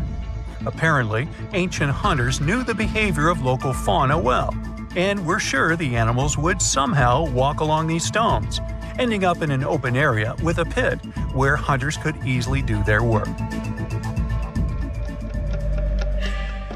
Perfectly smooth rectangular and square stones, round stones, stone traps for animals. What's next? How about a stone canvas or stone painting? To see this ancient artifact, we'll travel to Glasgow, Scotland, where archaeologists unearthed a stone slab created about 5,000 years ago. It is called the Cockno Stone. The slab measures 43 by 26 feet, about half a basketball court. And this entire area is filled with strange swirling patterns that scientists call cup and ring marks. But what do they mean? As usual, scientists don't know for sure, but one theory suggests that the inscriptions on the stone are somehow related to astronomical phenomena, such as lunar or solar eclipses. Maybe it was a star map, or maybe people just wanted to create a work of art. In any case, there is another interesting fact related to the cup and ring marks. Scientists have found similar drawings in other prehistoric sites around the world. Okay, let's step away from mysterious stones and look at some other archaeological mysteries. Here is the approximate order of civilization development starting from 8000 BCE, according to scientists. First, people settle in one place and build a city or settlement there. Then they engage in agriculture, and after that, they build temples. But in 1994, archaeologists said, no, the order might have been different. What if people first built temples to worship higher mythical beings and only then built cities and engaged in agriculture? Let's go to Turkey, to the rural area of Göbekli Tepe, where in the mid-1990s, archaeologists discovered several stone pillars with carved animals on them. This ancient structure dates back to around the 10th millennium BCE. Now, this place is considered one of the oldest places of worship in the world. Most likely, it was built by semi-nomadic hunters who knew nothing about agriculture because it appeared in this region 5 centuries later. Now, scientists are wondering, is it true that such structures led to the settlement of the area? The answer to this question may help understand the mindset and development of humanity in many parts of our planet. So, would you like a scroll with the location of a treasure marked on it? You could say you already have one. Check it out yourself.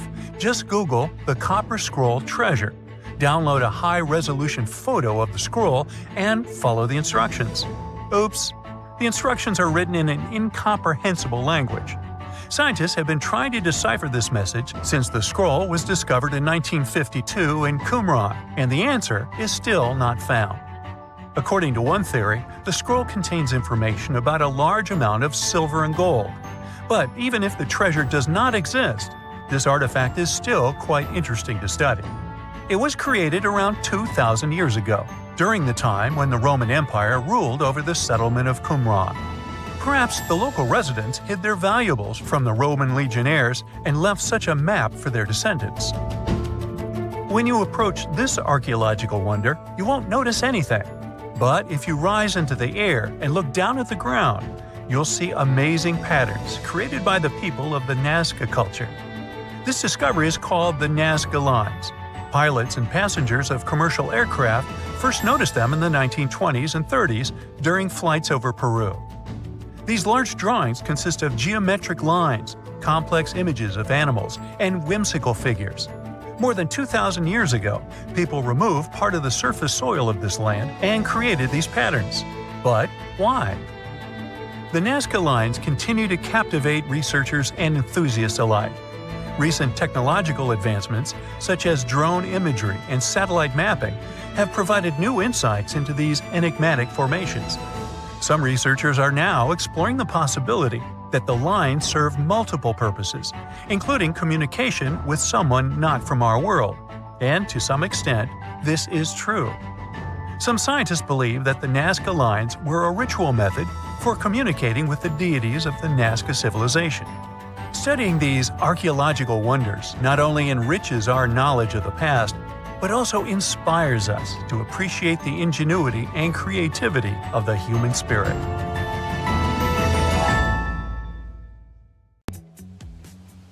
Hey, if you think Stonehenge is one of the oldest stone monuments ever, well, let me introduce you to Göbekli Tepe. Buckle up, we gotta travel to Turkey to meet this really old guy. Yeah, he's too old to travel. Jokes aside, Göbekli Tepe, an archaeological site located in southeastern Turkey that dates back to the Neolithic period around 10,000 BCE. It's considered to be one of the oldest and most significant archaeological discoveries in recent times. The site consists of a series of circular and rectangular structures made of stone pillars. Yeah, it does look like its younger brother Stonehenge. Some of those pillars are decorated with intricate carvings of animals and other symbols. Now, you may be wondering, hey, why on earth did they make such a fascinating building? What was its purpose? Sorry, I got no answer for that. The purpose of the site is still unknown, but it is believed to have been a ceremonial center for the ancient people who lived in the area. The discovery of Göbekli Tepe has challenged long-held beliefs about the development of human civilization, as it suggests that complex societies may have emerged much earlier than previously thought. Okay, pack your stuff, our travel's just started. Next destination, Masada. It's an ancient fortress located in Israel on a plateau overlooking the Dead Sea. Hey, look at that view, spectacular, huh? It was built by King Herod the Great in the 1st century BCE, and it was very smartly built. Within the fortress, there were various facilities such as storehouses, barracks, a palace, and a set of cisterns capable of holding approximately 40,000 cubic meters of rainwater. People living there believed that the collected runoff from a single day's rainfall could provide sustenance for over 1,000 individuals for a period of 2 to 3 years. Access to the fortress was limited to 3 steep and winding paths leading up to fortified gates. Still, at one point, the fortress was occupied by people who had fled Jerusalem after the city was captured by the Romans. They held out against the invaders for several months, but eventually they were defeated. But these guys didn't surrender. The story of Masada has become a symbol of resistance and bravery. Today, Masada is a popular tourist attraction and a UNESCO World Heritage Site. The next flight is going to be short. We're popping over to Egypt to see the Karnak Temple Complex. It's a vast ancient Egyptian temple complex located in the city of Luxor, Egypt. It was built over a period of 2,000 years and covers an area of more than 200 acres. The complex is dedicated to the worship of the deity Amun-Ra. Wait a minute, that should be Amun-Ra, and it was one of the most important religious centers in ancient Egypt. The Karnak Temple consists of several temples, chapels, and other buildings, including the Great Temple of Amun, the Temple of Khonsu, and the Temple of Ptah. Ptah! The Great Temple of Amun is the largest and most impressive temple in the complex, with massive columns, statues, and other decorations. One of the most famous features of the Karnak Temple complex is the Avenue of Sphinxes, which is a long avenue lined with Sphinx statues that leads from the entrance of the complex to the Great Temple of Amun. Another notable feature is the Hypostyle Hall, which is a massive hall with 134 columns that are over 70 feet high. The Karnak Temple complex is a popular tourist attraction and a UNESCO World Heritage Site.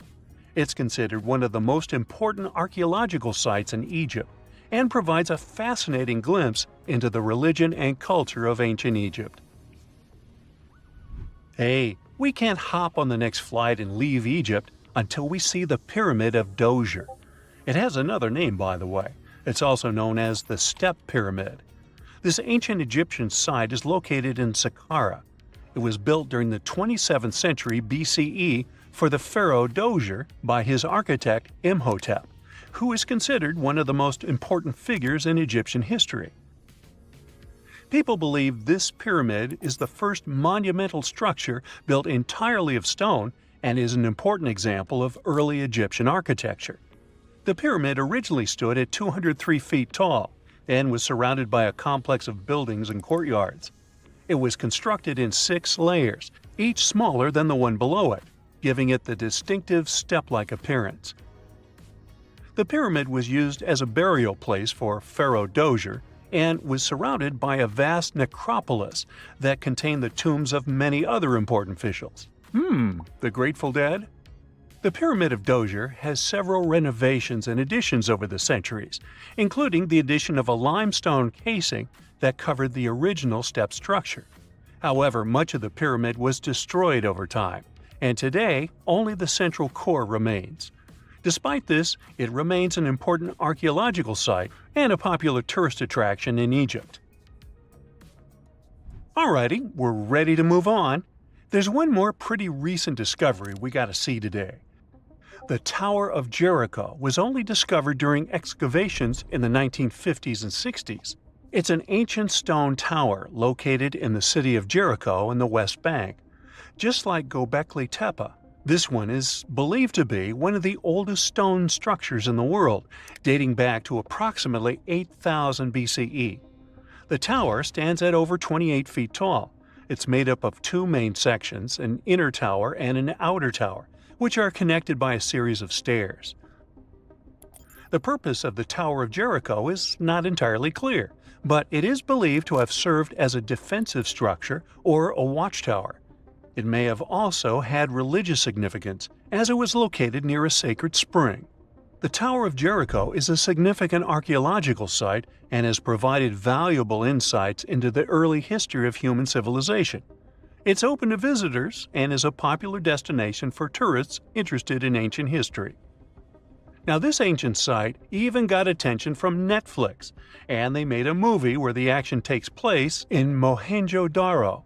This site was a major center of the Indus Valley civilization in present-day Pakistan. Mohenjo-Daro was one of the largest cities of the ancient world, with a population estimated to have been around 40,000 in its peak. Trust me, that must have been a crazy megalopolis back then. The city was notable for its advanced urban planning, with sophisticated drainage and sanitation systems, and its impressive architecture, including the Great Bath and the Granary. Mohenjo-Daro was abandoned around 1900 BCE, and its ruins were only rediscovered in the 1920s. Today, it is a UNESCO World Heritage Site and an important archaeological site for the study of ancient South Asian civilization. We're heading to a teeny-tiny country that has quite an impressive history. Welcome to Malta. The Xigantia Temples are a Neolithic site located on the Mediterranean island of Gozo. They're probably one of the oldest freestanding structures in the world, dating back to around 3600 to 3200 BCE. The temples consist of two megalithic structures, each with multiple rooms and altars. The name Xigantia means giant tower in Maltese, as people believe that only giants could have built such massive structures. The temples are believed to have been used for religious purposes and are considered to be an important example of prehistoric architecture. They were added to the UNESCO World Heritage List in 1980. Well, you must be pretty tired, but there's one more place we gotta visit today. Our plane is already landing in Armenia, and we're here to see the Temple of Garni. Look, this one is well preserved. This temple dates back to the 1st century CE. It was built by King Tiridates I as a dedication to the sun deity Mir. Sadly, the temple was destroyed in the 17th century during an earthquake, which is quite a common thing for this area, but it was later reconstructed in the 20th century. Today, it's a popular tourist attraction and is also listed as a UNESCO World Heritage Site. Imagine you've booked a tour through the jungles of Costa Rica. All of a sudden, you stumble upon a huge stone sphere, nearly the length of a king-sized bed in diameter. How on earth did it end up there? And what does it symbolize? You immediately ask your guide. He's not as amazed as you are, and tells you that there are actually several hundreds of them scattered across the south of the country. The mysterious stone spheres don't have an official name. The locals simply call them las bolas, which means balls in Spanish, while historians refer to them as Diques spheres, after the culture that produced them. Scientists have studied the sediment layers of the Earth around them and estimate that the earliest were made around the year 600 CE, and the newest ones date to the year 1000 CE. Many of the spheres were relocated after their initial discovery, and that's why archaeologists can't date them precisely. The Diques culture completely disappeared shortly after they were discovered by the Spanish in the 16th century. Unlike the Mayas and the Aztecs, the myths or legends of these peoples didn't survive, so they cannot explain the existence of the mysterious orbs. More than 300 of these objects have been discovered so far, with some being smaller than 1 inch in diameter, and the largest measures 6.6 feet in diameter. standing taller than most humans. Although there are ones made from limestone, most spheres were carved out of a coarse version of basalt, a type of rock that forms when lava cools rapidly. Some orbs weigh up to 15 tons, and in most cases, their surface is smooth to the touch, although there are coarse, mostly unfinished pieces. If we throw away the theory that river erosion naturally sculpted the spheres, the ancient people seem to have created them by hammering boulders with other rocks. Once they got the rough shape they were aiming for, they would polish the rock to perfection, using techniques such as controlled fracture and grinding. The mysterious spheres are located in the Dequis Delta, on the coast of the Pacific Ocean. Most of them can be found in a place called Farm 6, which, alongside 3 other sites, was proclaimed a UNESCO World Heritage Site in 2014. The area contains other finds from the pre-Columbian era, such as paved areas, burial sites, and mounds. For centuries, the stone balls were hidden under a thick layer of sediment that protected them against the elements and looters until they were unearthed during the 1930s. The company that owned the land was clearing the rainforest for banana plantations when they stumbled upon these unusual stone constructions. Some were damaged by bulldozers, and some by workers trying to pry them open, as they believed there was gold hidden inside. It took a while before the authorities intervened to stop further damage to the finds. Doris Stone, the daughter of an executive of the company that owned the land, was the first to study the spheres. In 1943, she published an article in a leading American archaeological journal, turning the world's attention to the orbs. Expeditions soon followed, and archaeologists were immediately able to determine that the stone formations were human-made, probably created by the ancient indigenous population of Costa Rica. To this day, no one has been able to fully explain their function in a scientific way. It means there's still room for some wild theories about the sphere's origins and true purpose. The most popular theory in the scientific community is that the stone spheres served as decorations and status symbols, as many of them were found near the houses of chieftains. Local tribal leaders were also laid to rest with some of the smaller balls, so these stone formations were definitely associated with power in some way. Chiseling a boulder to perfection involved a lot of labor and planning, and only powerful individuals could afford it at the time. The other popular theory is that the boulders were used for astronomical observations. Individual spheres represented stars or planets, like a primitive map of the night sky. Since they were perfectly round, it was easy to roll them around. Before the jungle engulfed them, the area where they were found was a flat alluvial plain, ideal for rolling large boulders around.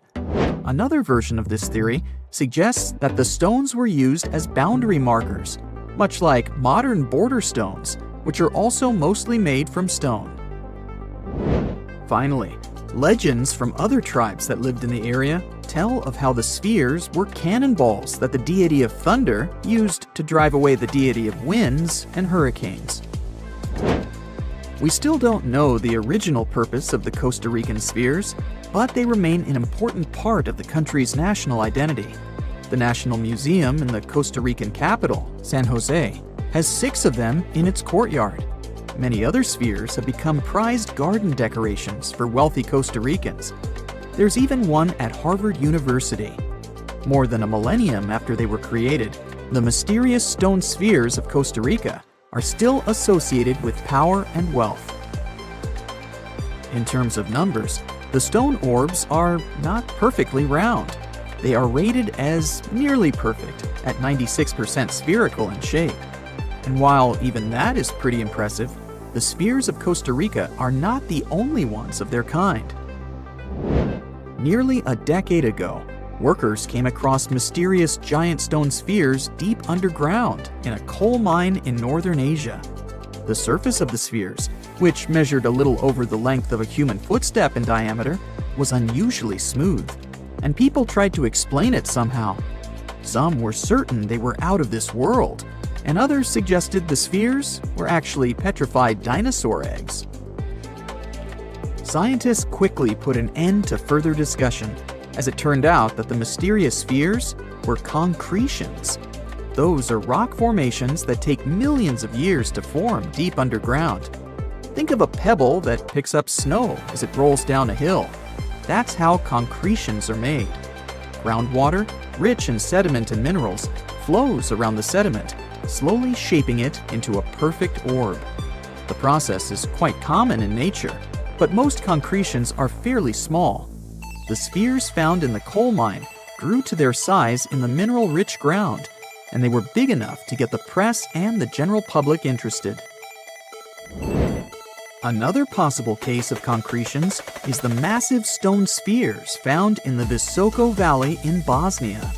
Samir Osmanagic, better known as the Bosnian Indiana Jones, was the first to explore those objects about as wide as the length of a London bus. He believes the stone spheres were carved by a lost civilization that lived in the area 1,000 years ago. The reddish color of the orbs, though, is proof to geologists that they are indeed concretions, rich in iron content. The Moki marbles, found in rural Utah, are similar in color to the Bosnian spheres. These tiny concretions are the size of toy marbles and consist of a sandstone core and a shell made out of hematite, an iron ore. In South Africa, miners have come across Klerksdorp spheres, which are similar in shape and size to Moki marbles. The only difference is that these ones formed inside volcanic sediments and ash.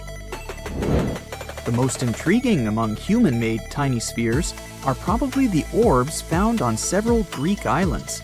Scientists discovered 700 stones smaller than golf balls near the Bronze Age site of Akrotiri on the island of Santorini. They believe that the finds were between 3,600 and 4,500 years old.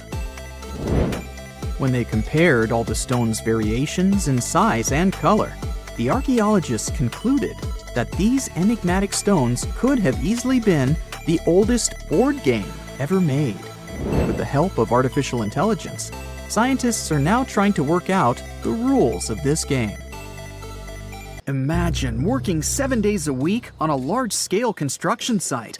You, along with thousands of others, carry millions of stone blocks and put them on top of each other according to a complex system. You work without modern construction equipment. You have no air conditioning or constant access to water. It's so hot outside that you can fry eggs on the road. You've been building the pyramid for decades, and now, when it's finally done, you enjoy the result of the colossal work of thousands of people. You're looking at a giant cultural monument of global value that will freeze in time and amaze people for tens of thousands of years. A few thousand years have passed. People in the 21st century see the pyramids and are like, "Wow, I can't believe humans have built this." Yeah, the people who built the pyramids wouldn't have appreciated such a theory. But actually, there are reasons to believe that people built it using some fantastic technology. From the outside, it seems the Great Pyramids are just big triangles of stone. People just put some heavy blocks on top of each other, and that's it. In fact, the design seems too perfect to be true. The pyramid consists of more than 2 million blocks. They lay so close to each other and are so even that you couldn't squeeze even a thin sheet of paper between them. Scientists still can't figure out the exact technology for building the Egyptian pyramids. One of the biggest and most famous is the Great Pyramid of Giza. This huge construction, well known all over the world, has one big secret. There should be a capstone on top of the pyramid. It's a triangular-shaped stone block, a small pyramid on top of a huge one. It's also called a pyramidion. The builders of ancient Egypt made it out of granite and limestone and covered it with gold. No records or old drawings prove that there was a pyramidion at the top of the Great Pyramid of Giza. But there's another ancient Egyptian structure with such a triangle, the Red Pyramid. It was built before the Great One, and its capstone has survived to this day. Archaeologists have found and reconstructed it. But where could the capstone of the Great Pyramid be? It's a mystery that still has no answer. Some are sure that some thieves have stolen it from the top. Maybe they just climbed up and pushed the pyramidion down. It makes perfect sense. The capstone was probably the most valuable element of the pyramid. Many scientists and archaeologists still don't know its exact purpose. Some believe that this peak covered with gold glorified the pharaohs. The capstone reflected moonlight at night and illuminated the entire space around it. During the day, the capstone reflected sunlight with its shiny surface. You could have noticed it from afar. The top of the pyramid was a kind of guiding star for lost travelers. All other stone blocks of the pyramid consist of limestone. People polished them to make them look shiny. In the past, they were even glowing and reflected light.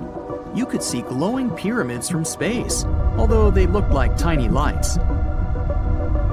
Over thousands of years, winds, sandstorms, and rains have changed the pyramid's appearance.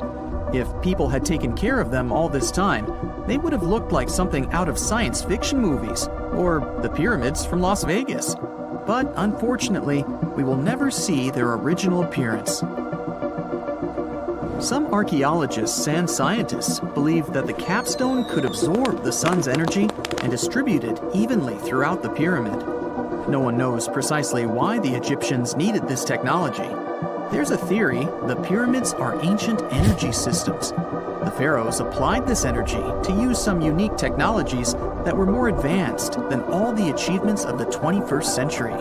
And the triangular shape of the pyramids was ideal for boosting this electromagnetic energy. In theory, solar radiation, or electromagnetic forces, accumulated at the top of the pyramid, filled the inner rooms, and then went down the walls to the base.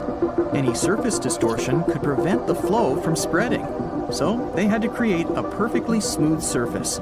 That's why they installed the blocks so that nobody could squeeze a needle or razor blade between them. Many people believe in this theory because they built the pyramids from limestone.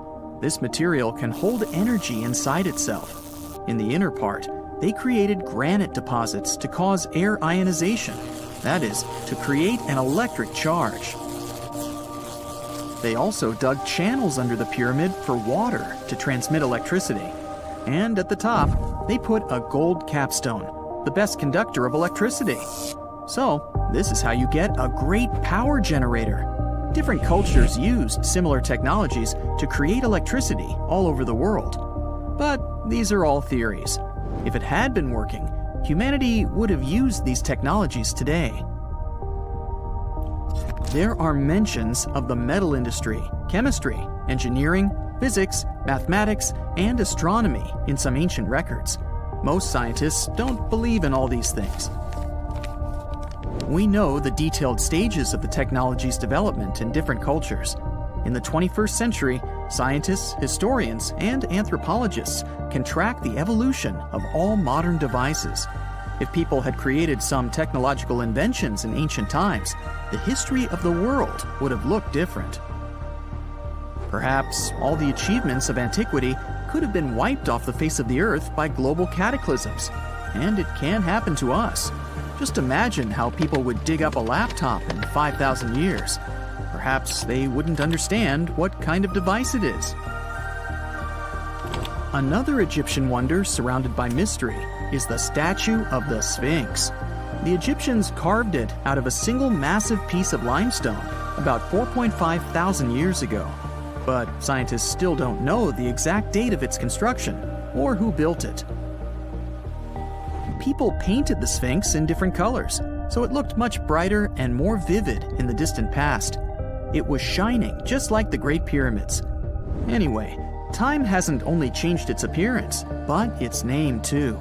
Initially, the Egyptians called it Hor-Mekhet. The Greeks renamed it the Sphinx about a few hundred years after it had been built. The Sphinx emphasized the greatness of the rulers of Egypt. It also performed a symbolic function of a watchdog guarding the tomb of the pharaoh and the paths leading to it. This version sounds realistic, since archaeologists have discovered many secret entrances at the foot of the Sphinx. Perhaps these rooms and intricate tunnels lead to underground halls with treasures.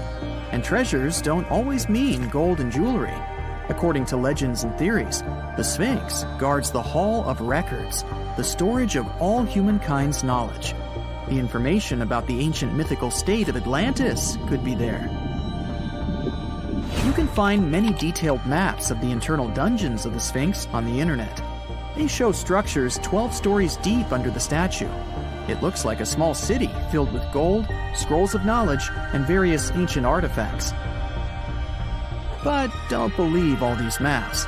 These are just theories. Several thousand years have passed, but people have very little information about it. Archaeologists know that there are still many strange and exciting things about the Sphinx that are still undiscovered. Some locals are afraid to research because they believe they can awaken something terrible from the underground depths. Therefore, it's mostly scientists from other countries who conduct the excavations.